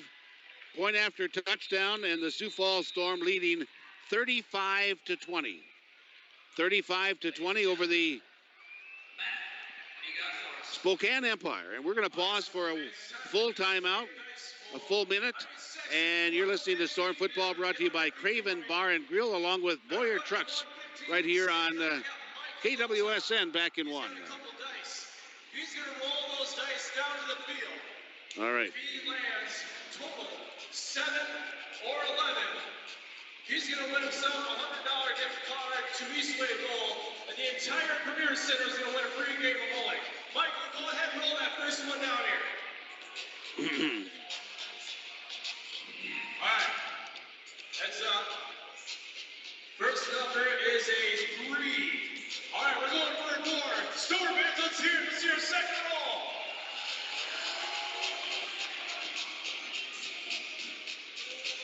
All right. Here we go. Our second number. No. Oh. I'm telling you what. I see no interference. Michael, congratulations. You just won yourself a $100 gift card to Eastwood Bowl. And everybody at Premier Center. 3 minutes, 8 seconds left to go in this third quarter. The Sioux Falls Storm leading over the Empire of Spokane, 35-20. And an update on the score, Iowa Barnstormers and Green Bay. It's a 4-point ball game. Iowa 28 and the Blizzard 24. 28-24, Iowa leading over the Green Bay Blizzard up in Wisconsin. Sioux Falls Storm and the Spokane Empire. Storm is led by 14 twice and now lead by 15. Their largest advantage of the night. 3:08 left to play, third quarter. And the Sioux Falls Storm, it was a 3-play drive, 24 yards, 2:01 off the clock. And Deuce Finch gets the rushing touchdown, 9 yards out. Saravatka's kick was good. 35-20. Storm by 15. Rich Rosty along with Trice Crump at the Denny Sanford Premier Center in Sioux Falls, South Dakota. Storm 8-1 and the Empire 7-2. Here's a kick, and it's going to be taken right at the goal line by Kennedy to the 5-10. Storm have done a good job containing Kennedy, who averages about 25 yards a kick return. He's been limited tonight. You know, sometimes, Trice, you forget about those special teams tackles, how important they are. Yeah, definitely. With something like that, and to keep the Empire, on their side of the field is very, very key. But like I said before, as the Empire, they have to match scores right now, because if they don't, it could be the ending for a loss for them. Here's the pass, man open, but the pass goes wide to left side. Try to get down to Devin Brown. He was open at about the 10-yard line. Watkins in on coverage, but Dowdell pass was errant. Well, yep. For instance, just right there, you got to take advantage of that. Yeah. I mean, that's a touchdown written all over it, and for him to miss that throw, it's very, very disheartening for the Empire. Dowdell coming into the ball game, 57% percentage on pass completions. Two in motion left. There's a snap. Bobbles it. Still on the deck. He falls on it, and just to make sure, Nick Richardson comes down on him, and it's going to be a loss of about 4. Back to about the 9-yard line.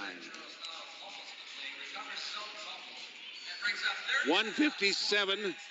And right now, you're just not seeing a lot of urgency with the Empire. They're trailing the Sioux Falls Storm by 15. Yeah.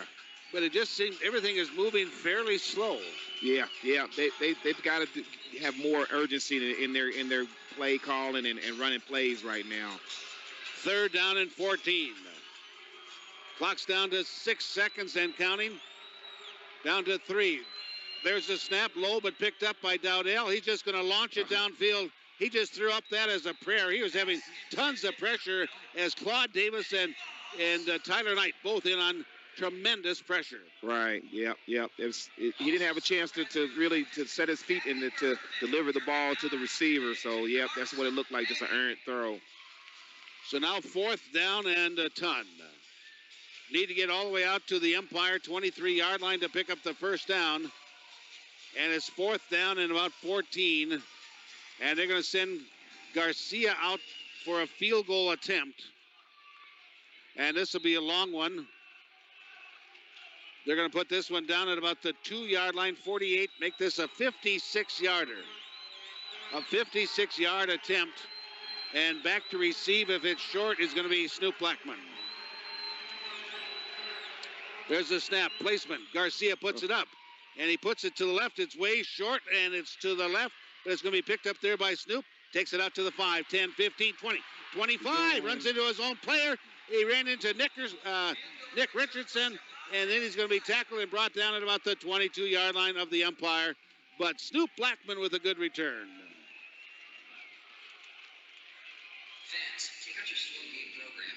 You know, a lot of times kickers will just kick that out of bounds rather than to give the other team an opportunity to return it. It kind of leaves you scratching your head. Why would you kick it so he could get a good return as well as he did, and you see it's in the good scoring position for the Sioux Falls Storm on the Empire side of the field.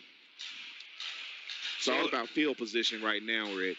It has been, and the Storm has won it practically the whole evening. It is 1st down and 10 from the 22-yard line of the Empire as the clock runs out on the 3rd quarter.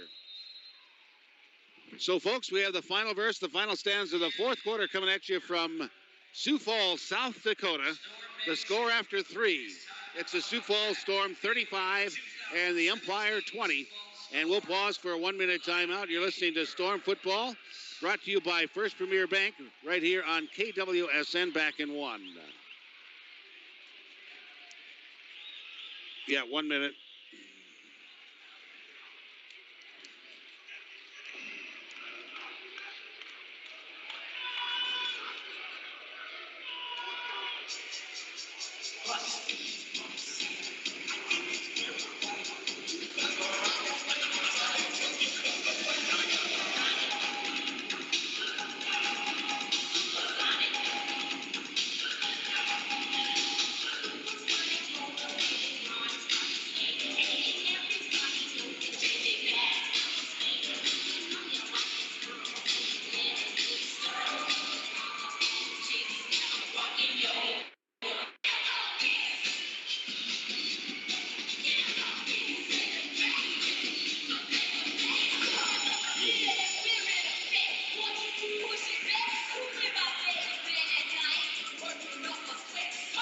Folks, we have the final verse, the final stanza of the fourth quarter coming at you from Sioux Falls, South Dakota.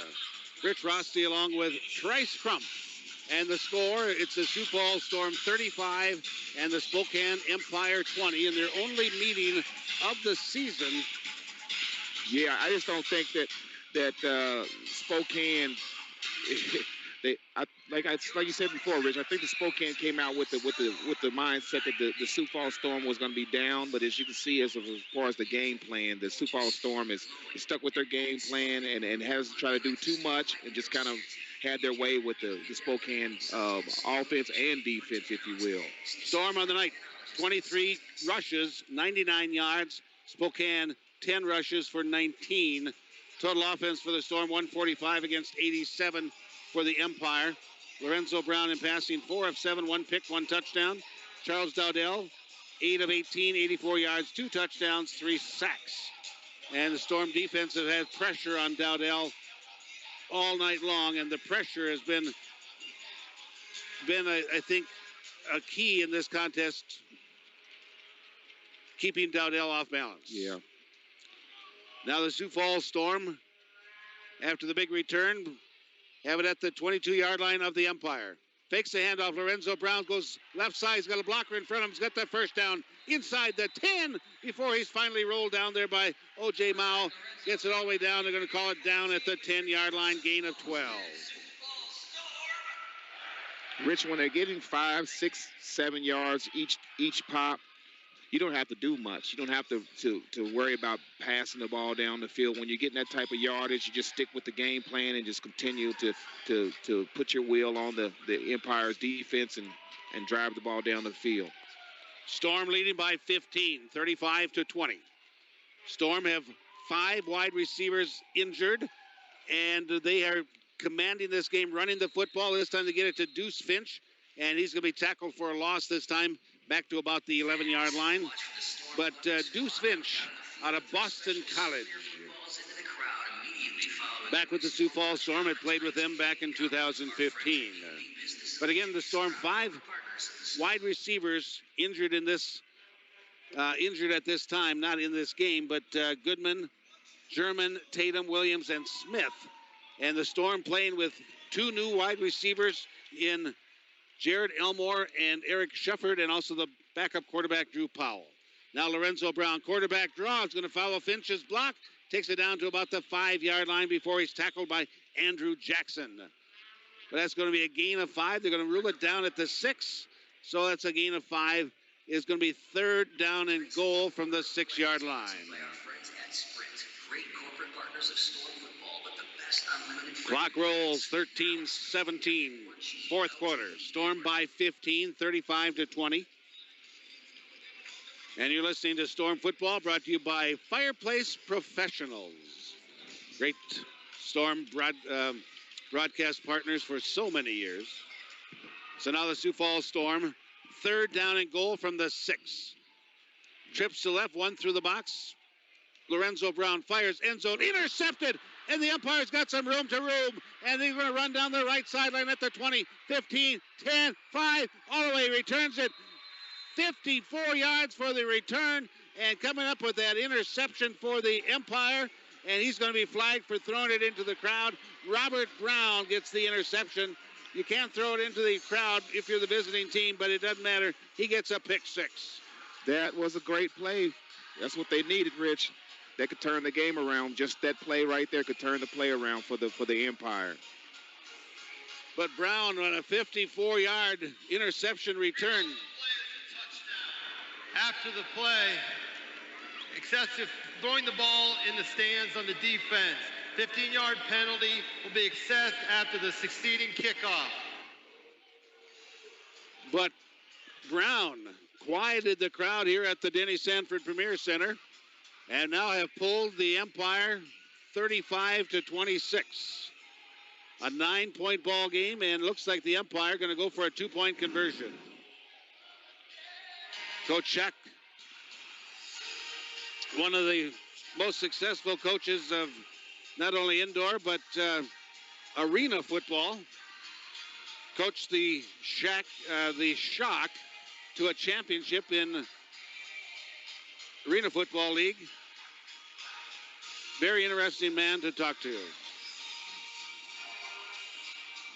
So now the Empire are going to go for a 2-point conversion. And they're going to line it up on the left hash. And they're going to send Dowdell as the quarterback split wide to the right side. They're going to put Kennedy in at the quarterback. In motion, Kennedy's going to run the football. He's got a blocker in front of it. Fakes the toss. Now he does tosses. Throws it into the end zone. The 2-point conversion fails as it's intercepted. And it's intercepted by Snoop Blackman. So the 2-point conversion fails. The score stands. The Sioux Falls Storm 35 and the Empire 26. 9-point advantage for the Sioux Falls Storm. They've led by as much as 15 twice, or 14 twice, led by as much as 15, and now lead by 9 with 12-14 to play in this fourth quarter. And the kickoff is on the way, but there will be a 15-yard penalty assessed. That's in the bank right now. Will be assessed against the Empire after the kickoff is completed. Exactly. Any yardage that the Sioux Falls Storm are able to obtain, with the kickoff return is going to be essential. But going back to the Empire, they need to capitalize on this motivation and this big play that they just were able to get with the defense getting that interception. So we'll see what happens. Update up in Green Bay as the Blizzard have scored, and now they have taken over the lead over the Iowa Barnstormers 31-28. As the Blizzard 2-8 on the year, and the Barnstormers nipping at the heels of the Sioux Falls Storm and the Wichita Falls Nighthawks with a 7-2 record. And that would be a big win for Green Bay. There's 9:47 left to go in the fourth quarter. Again, Green Bay leading by 3, 31-28, tons of time remaining. Here in Sioux Falls, it is the Sioux Falls Storm 35 and the Empire 26. And the Empire getting ready to kick it off. Brendan Garcia. Storm have 2 back to receive. Here's the end-over-end kick.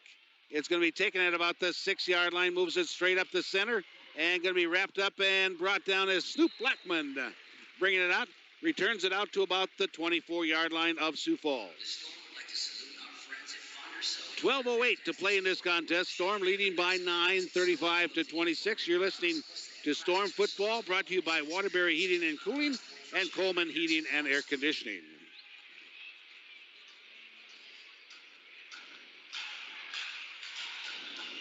Here's the referee to tell us. We will enforce the unsportsmanlike penalty that was in the bank, half the distance to the goal. First down, Sioux Falls. So that unsportsmanlike penalty after the big return sets up the Sioux Falls Storm all the way down inside the 15-yard line. Going to mark it right at the 13 of the Empire. So again, penalties like that, Trice, really shoot yourself in the foot. Yeah, you have to know that, after a big play like that, you don't want to do anything that's going to put the defense in a bad situation, and that's exactly what they did. Handoff goes inside. Deuce carries it all the way down to the 5-yard line, and he cracks off about 8 yards. Rolandon Deuce Finch the second. They call him Deuce because he's the second. But it's all the way down to the 5-yard line. Second down and 2. Second down and 2 for the Sioux Falls Storm, leading over the Empire 35-26. Handoff goes to Finch. This time he's going to be wrapped up. A flag comes out. No gain of the play. Making the stop defensively there was Vecchio.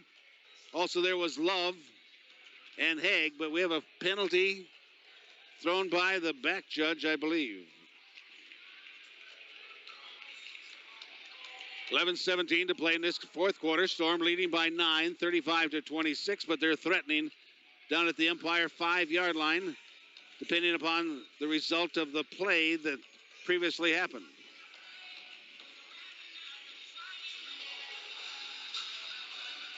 So now the Empire coming out trying to make exception as far as what the penalty should be.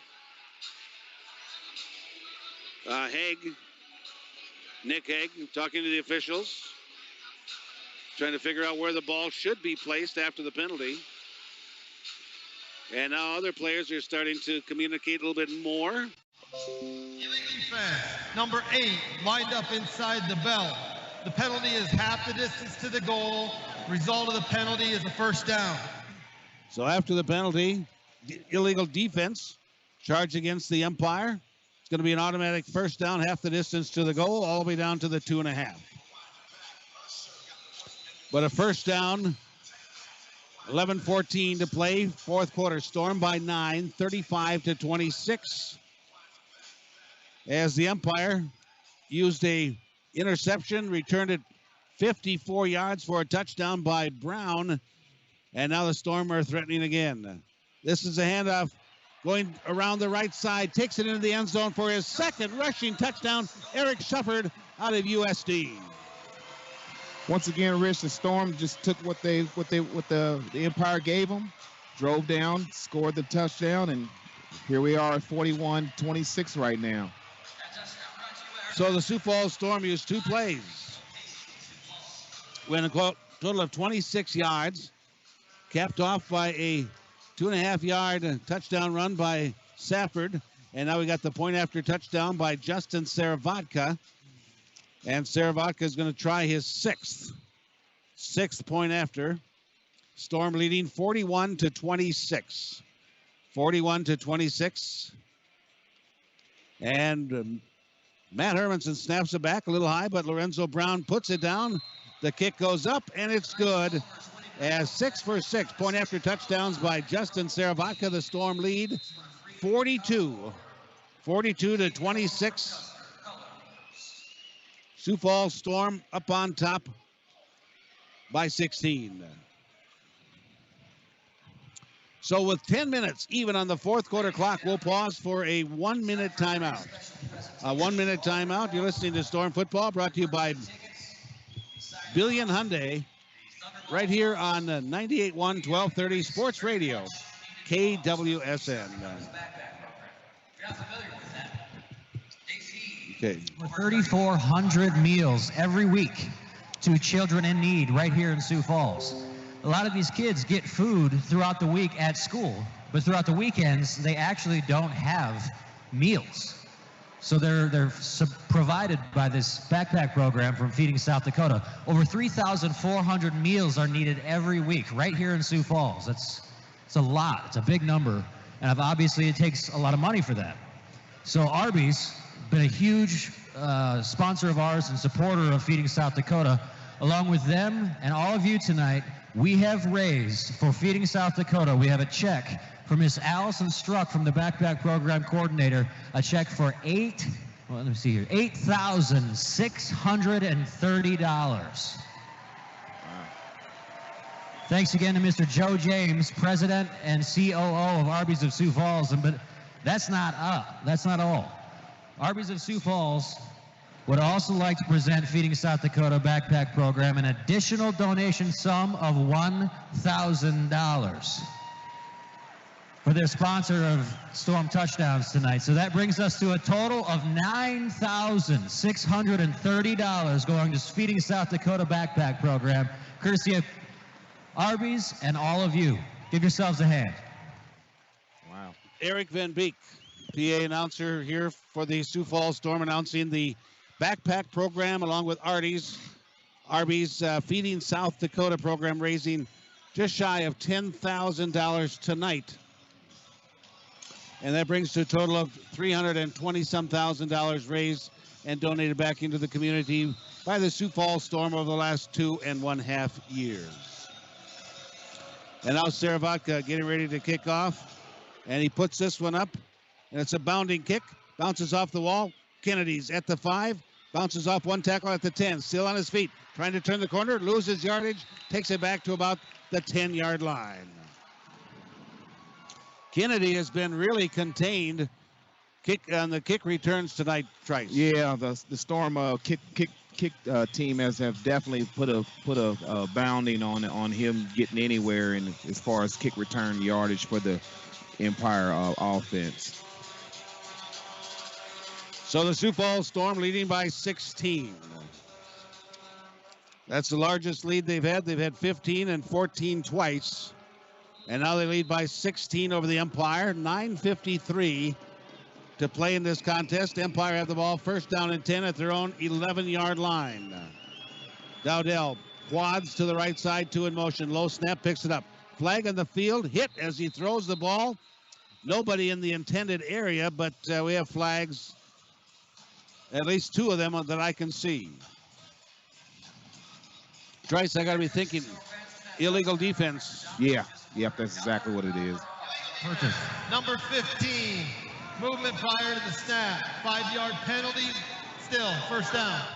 And it was an illegal defense charge against Claude Davis. So the penalty takes it out to the 16-yard line. First down and 5, 9:38. Clock is counting, fourth quarter. Storm leading 42-26. And now the Iowa Barnstormers have retaken the lead as they lead over the Green Bay Blizzard 34-31. 7 minutes to go, fourth quarter. Dowdell puts motion on both sides. Back to pass with time. Throws it upfield. Picked off there by Watkins. He's at the 20, to the 25, 20, inside the 15. Now he's at the 10. Zigs and zags, rolls down, dives, throws the ball into the end zone with his arm. Did he reach it? No. They're going to say down at the 1-yard line. Oh my, Carlton Cobb Watkins with his second interception, and that one was a dandy. Just short, but hey, what a return, what a break on the ball. And like I said, we said it from the beginning, Rich, as far as the Storm defense, they are making their mark on this game. But Watkins returns this one, I believe, about 32 yards. And he winds up at the 1-yard line of the Empire. 9:04, the fans think that his stretching into the end zone would have been a touchdown, but it was not called that way, and the fans are letting the officials know. By the replay, Rich, it looks real close that they did score, but you know the refs called it as short, so we'll just go with that. It's where the ball is when the knee hits the turf. Exactly. If you slide in, that doesn't count. So now they're going to send Powell to the right side. Deep right is going to be Elmore. Deep left is going to be Deuce. Lorenzo Brown's going to run it himself. Oh, hit right at the line of scrimmage. Oh, my. A host of Empire. The Locomotives brought him down. And it's going to be no game to play. It's going to be right at the 1-yard line. Now Green Bay has kicked a field goal. And they are tied at 34. The Iowa Barnstormers and the Green Bay Blizzard tied at 34. 3:19 to play in that fourth quarter up in Green Bay. Next week, the Sioux Falls Storm will be in Green Bay to take on the Blizzard. Now, second down and goal from the 1-yard line. Lorenzo Brown puts one through the box. He's going to keep it himself. Goes into the end zone. Touchdown, but a flag comes out. Flag on the field. Lorenzo Brown gets his third rushing touchdown if it counts. The result of the play is a touchdown. The penalty for illegal blitz is waived off. Touchdown! So Lorenzo Brown gets his third rushing touchdown, and this one from 1 yard out. Lorenzo Brown with a big night. Very controlled, confident control of his offense was Lorenzo Brown tonight. Yeah, I would almost call him methodical, just taking the plays that they're having and just going with those plays. I mean, it's excellent game plan by Coach Riggs and the players abide in, and then that's what we have is a 48-28 game right now. Storm used 1 minute and 9 seconds in that drive after the interception returned by Watkins down to the 1 yard line. Lorenzo Brown from 1 yard out, and now Siravaca puts up the point. And it's good again, and he is 7 for 7 point after touchdowns. And the Sioux Falls Storm have extended their lead. 49-26. 49-26. 7:44 left to play in this fourth quarter, and we'll pause for a 30-second timeout. You're listening to Storm Football, brought to you by Scott's Lumber and Supply Company, right here on KWSN. John, how are we doing on spots? Do we need to take some more? What's that? Listen carefully. Section 107, row X, seat number 2. You are a winner. Section 103. Are we up to date on spots? In section 103, row A, seat 1. Next up, 2 free combo meals from Arby's. Section 109, row M, seat 11. 109, M11. 7:44 left to play in this fourth quarter. The Sioux Falls Storm have opened up a 49-26 lead over the Spokane Empire after Cobb Watkins had an interception returned down to the 1 yard line. 2 plays later, Lorenzo Brown scores his third rushing touchdown. Point after by Siravaca is good, and the Sioux Falls Storm lead by 23. 23 points. They lead 49-26. 49-26. 7:44 to play fourth quarter. Stick around after the game. We'll have the conversation with the Storm head coach, Curtis Riggs, in the post-game show. Here's an end-over-end kick coming down. It's going to be Kennedy. No, they've got a new kick returner. And moving up there is Muku Koloko. Muku Koloko takes it across the 15 up to about the 16-yard line. He's out of Southern Illinois University. Averages about 17.5 yards a kick return. So now the Empire with 7 minutes and 36 seconds. 7:36 left to play in this fourth quarter, trailing the Storm by 23. And now here's the referee to tell us about penalty. During the return, block in the back, number 18, receiving team. Half the distance from the spot of the foul, first down. Call that on Trevor Kennedy. Rich, the Empire just keeps shooting themselves in the foot with these penalties that they're having. It's every time they get a drive or there's a potential for a drive, there's a penalty, and it just sets them back. So now a new quarterback. And throwing the pass, tipped in the air, intercepted by Tyler Knight. He'll return it into the end zone. Touchdown, Sioux Falls Storm. As coming in to be the quarterback was Aaron Wilmer. Throws one pass and a pick six by Tyler Knight. And I believe that is his second interception return for a touchdown, yes, this year.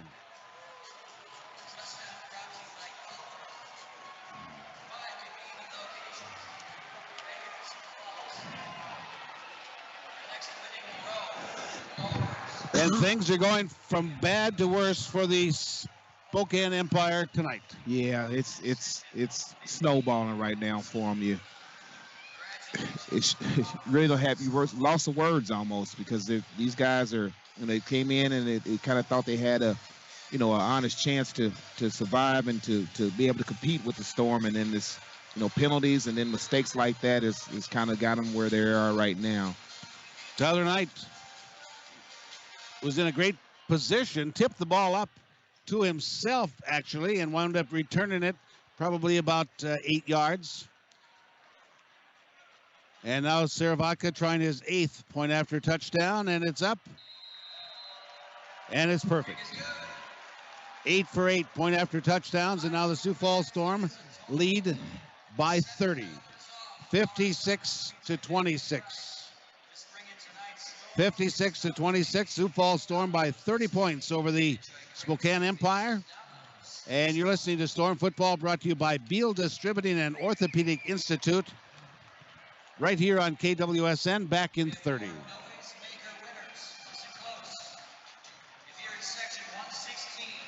Yes, please.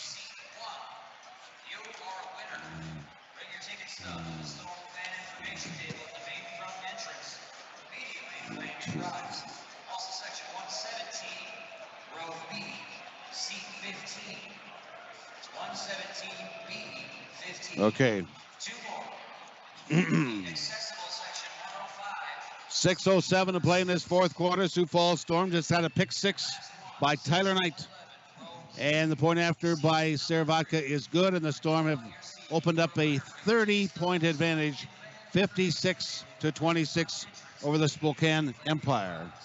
And with 41 seconds left to go up in Green Bay, the Iowa Barnstormers have the ball, and the score is tied at 34. The score is tied at 34. We'll keep an eye on that. And now here's Saravaca's kick, very high. And it's going to be taken at about the 4-yard line. Moves it to the right side. Kennedy, 15-20. Squirts through a defender at about the 20 and takes it out to about the midfield stripe, the 25-yard line, where the Empire will have the ball. First down and 10. You'll mark it at the 25-yard line. And the clock reads 6 minutes and 2 seconds left to go in the fourth quarter.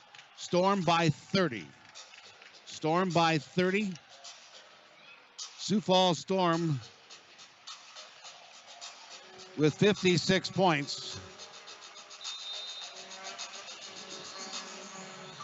4 times this year they've scored in excess of 50, once at 70, and that was against the Iowa Barnstormers. Quarterback Wilmer trying to scramble with it. Going to be lost on the play. Back to the Empire 21-yard line. Rich, I think at this point the Empire just need to try to get a drive going and just get something good going for themselves, because these last few drives have been nothing but negative for them. Aaron Wilmer at quarterback, 6-footer, 200-pounder out of Delaware Valley University. Played up in Canada with the BC Lions. Came to the ball game, only had thrown 7 passes. Back to pass, dumps it short, gets it there to Kennedy. Kennedy's going to be taking it across the 25, down to about the 23-yard line. Watkins into the stop along with Fields. It's going to bring up 3rd down and fairly long. But it's at the Sioux Falls Storm 22. I think you're right, Trice. Just get some positive things to happen. Move it down the field.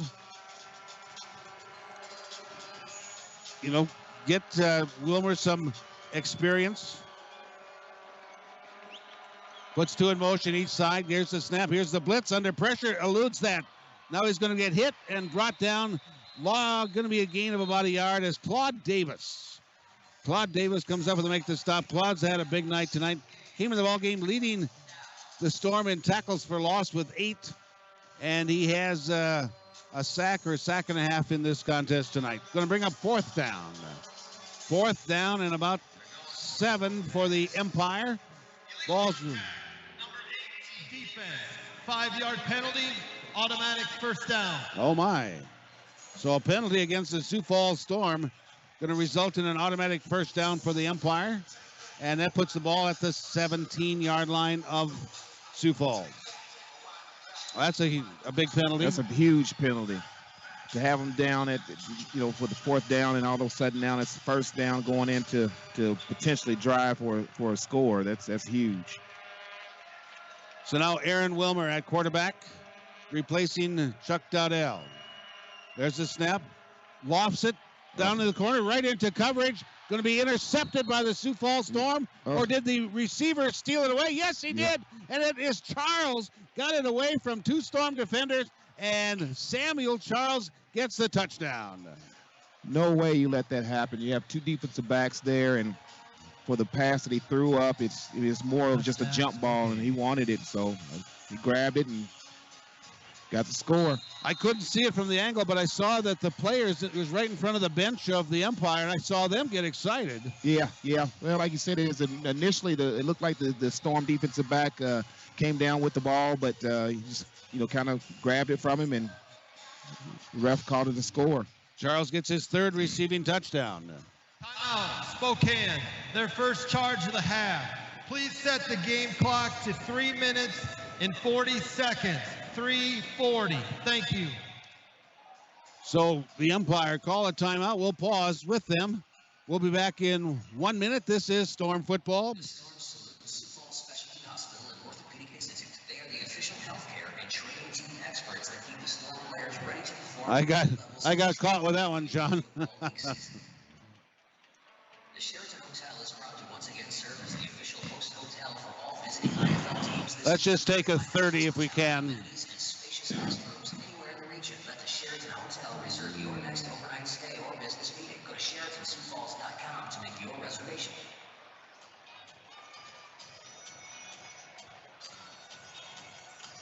And welcome back to Storm football.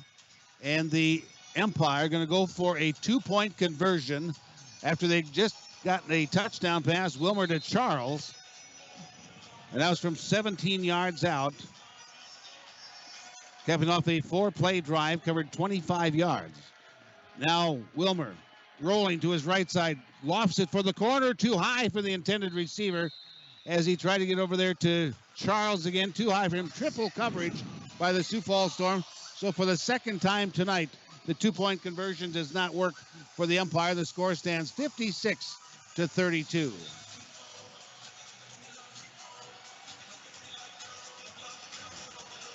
.24 advantage for the Sioux Falls Storm.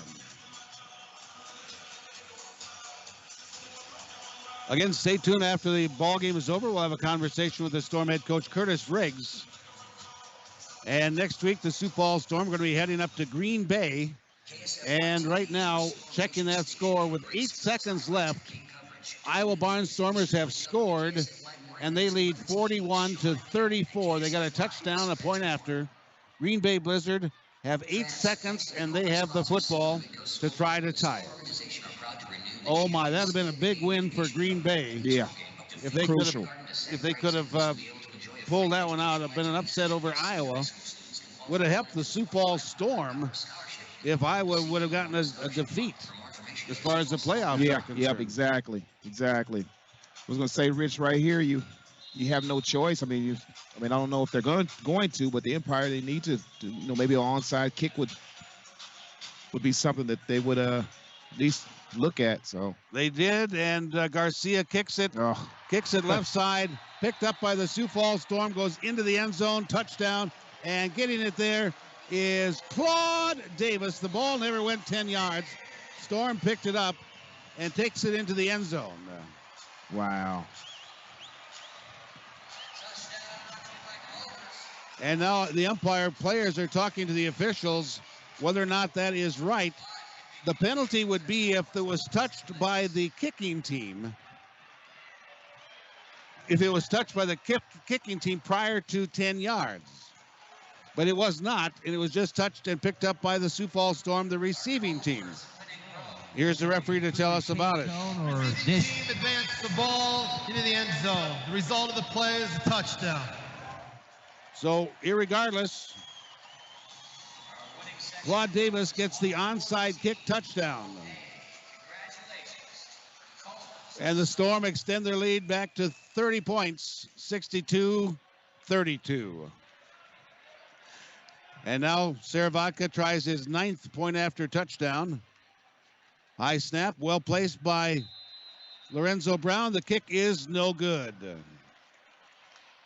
But 8 of 9 point after touchdowns, and the score stands the Sioux Falls Storm 62 and the Empire 32. And we'll pause for a 1-minute timeout. You're listening to Storm Football, brought to you by Sioux Falls Specialty Hospital and Craven Bar and Grill, right here on KWSN. Back in 1 minute. Just bring in tonight's Storm ticket stub to any Sioux Falls Domino's this week. Okay, good. $7 off a large Domino's pizza, courtesy of Domino's and Sioux Falls Storm.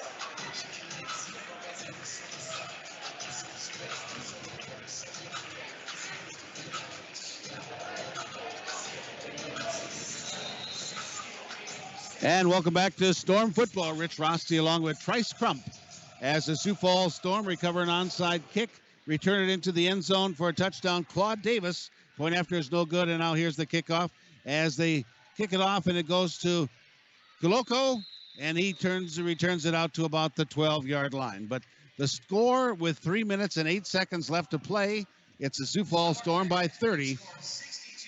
32 and the Sioux Falls Storm 62. The Empire 32, the Storm 62. And it has been a dominating effort. You know, Ty, I think that Storm have answered a lot of questions after falling to Wichita Falls last week. Exactly. And one person that kind of sticks out in this game is Davis. Davis has put on a show. He's I don't know what his exact stats are, but he has put on a show. Every time you turn around, he's around the ball. It's a final up in Green Bay, 41-34. The Barnstormers prevail in that contest over the Blizzard. Now it's quarterback gets it off and going to give it there to Muku Koloko, and he gets about a couple yards on that. I'm going to try to see if I can get the defensive stats for the Sioux Falls Storm and see what Claude Davis has done defensively, because we've talked about him a lot tonight. Yeah. He has a total of 3 tackles. 2 are solo. Has a tackle for loss. Back to pass. Wilmer throws it upfield. Reception made to Brown. Brown's going to be snapped back as coming up make the stop defensively. There was Matt Hermanson, the son of defensive coordinator Brian Hermanson. Then you look at sacks. Claude Davis has a half a sack, tackle for loss, and also has a fumble return, or not a fumble, but an onside kick return for a touchdown. Now 1:52 remaining in this contest. Fakes the handoff to Wilmer, but he's going to get tackled and brought down.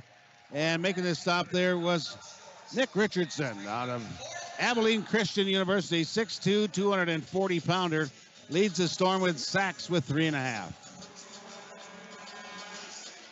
Loss in the play is going to be 4th down and about 3, and a minute 29 left to go in this contest.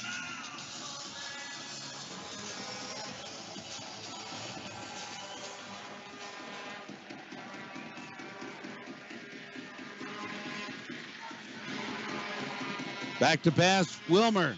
Going to launch it for the end zone. Nobody there, over the head. And Snoop Blackman gave chase, but it's incomplete. Trying to get it downfield to Kennedy. And we were down to 1:07. The clock stops. That was a 4th down stand again. And they stopped the clock and just to change ends. So the Storm leading 62-32. That turnover brings up another Sioux Falls fan, Sioux Falls Storm. Thank you. 1:07 left to go. We'll have a timeout at the 1-minute warning. We'll have 1 minute warning, then the timing rules go into effect at the end of the game. He plays into the boards, incompleted passes, stops the clock. Also, first downs, long enough to move the sticks. So they'll wind the clock now that the teams are on the field. And we've reached the 1 minute warning, so we'll pause for a 1 minute timeout. 62-32, Storm with the lead over the Empire. And we'll be back in 1 minute. This is Storm Football right here on KWSN. All right, Storm fans, I need you to make some noise. We got Lance coming out to the field here. We're going to try about a 16-yard field goal. And the people from Fairway Foods and Pepsi are going to give away a $500 gift certificate to Fairway Foods. Hey guys, can I have you move over to the side just a little bit, please? A little more. A little more. All right, we're good. All right. All right, Lance. Storm fans, I need you on your feet. If he makes this, he's getting a $500 gift away from Fairway Foods. Let's hear it. Here we go. All right, line it up, Lance. One more time, Storm fans. Here we go.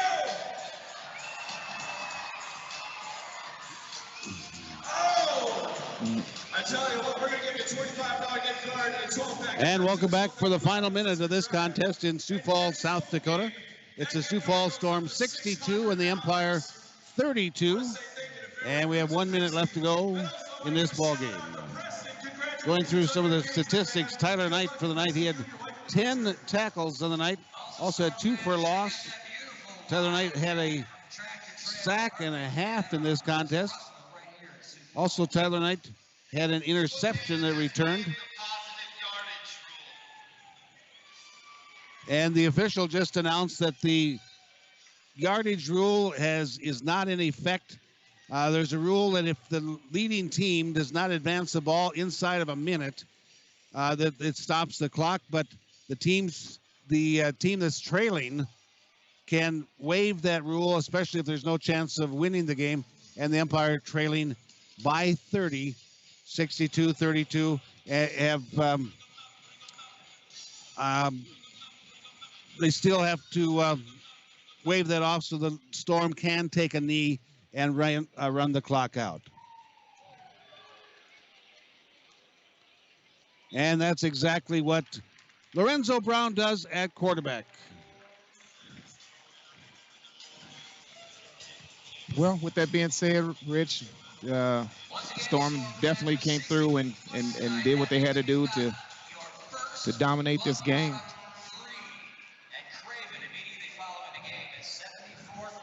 So the clock will wind down, 36 seconds and counting. And the Sioux Falls Storm will win this contest 62-32. And, you know, one of the things we talked about, Trice, in this ball game, a lot of individual efforts. A lot of guys came together, bought into what the Storm had to do. But I think boils it down is the pressure on the quarterback. Dowdell was never comfortable in the pocket tonight, and his stats showed it. And the fourth down stands by the Sioux Falls Storm defense really established them and just put them in a great position. And the Storm offense did what they could do and what they needed to do, and they did it well. And they were able to come up with the win tonight by 30. Yep. Well, the notes that I have is first and foremost a Storm defense. Storm defense came out, did what they had to do. They caused turnovers. They called havoc on the quarterback. He was never comfortable in the game.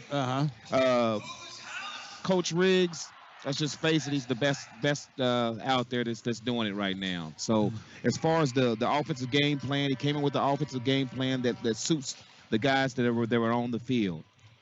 And then also just running the ball, quick passes. That's kind of what signified this game. And once again, the streak continues.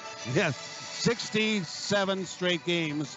The Sioux Falls Storm have won at home, and tonight it was the Empire. Defeated them by 30, 62-32. Now, stay tuned. We have the post-game show coming up, and we'll have a conversation with the Storm head coach, Curtis Riggs. And we will pause for a 2-minute timeout and be back. But you're listening to Storm Football right here on 98.1, 1230 Sports Radio, KWSN.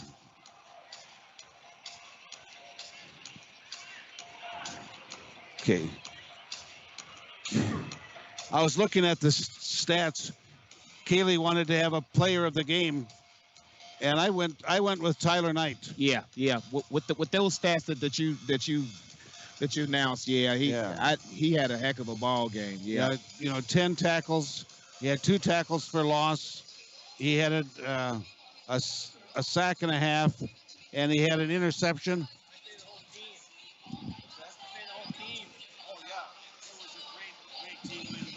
I think Tyler really played well. And he also had a pick 6. Yeah. Those are game changing plays that he has. Yeah. Yeah, he's definitely got to be the player of the game.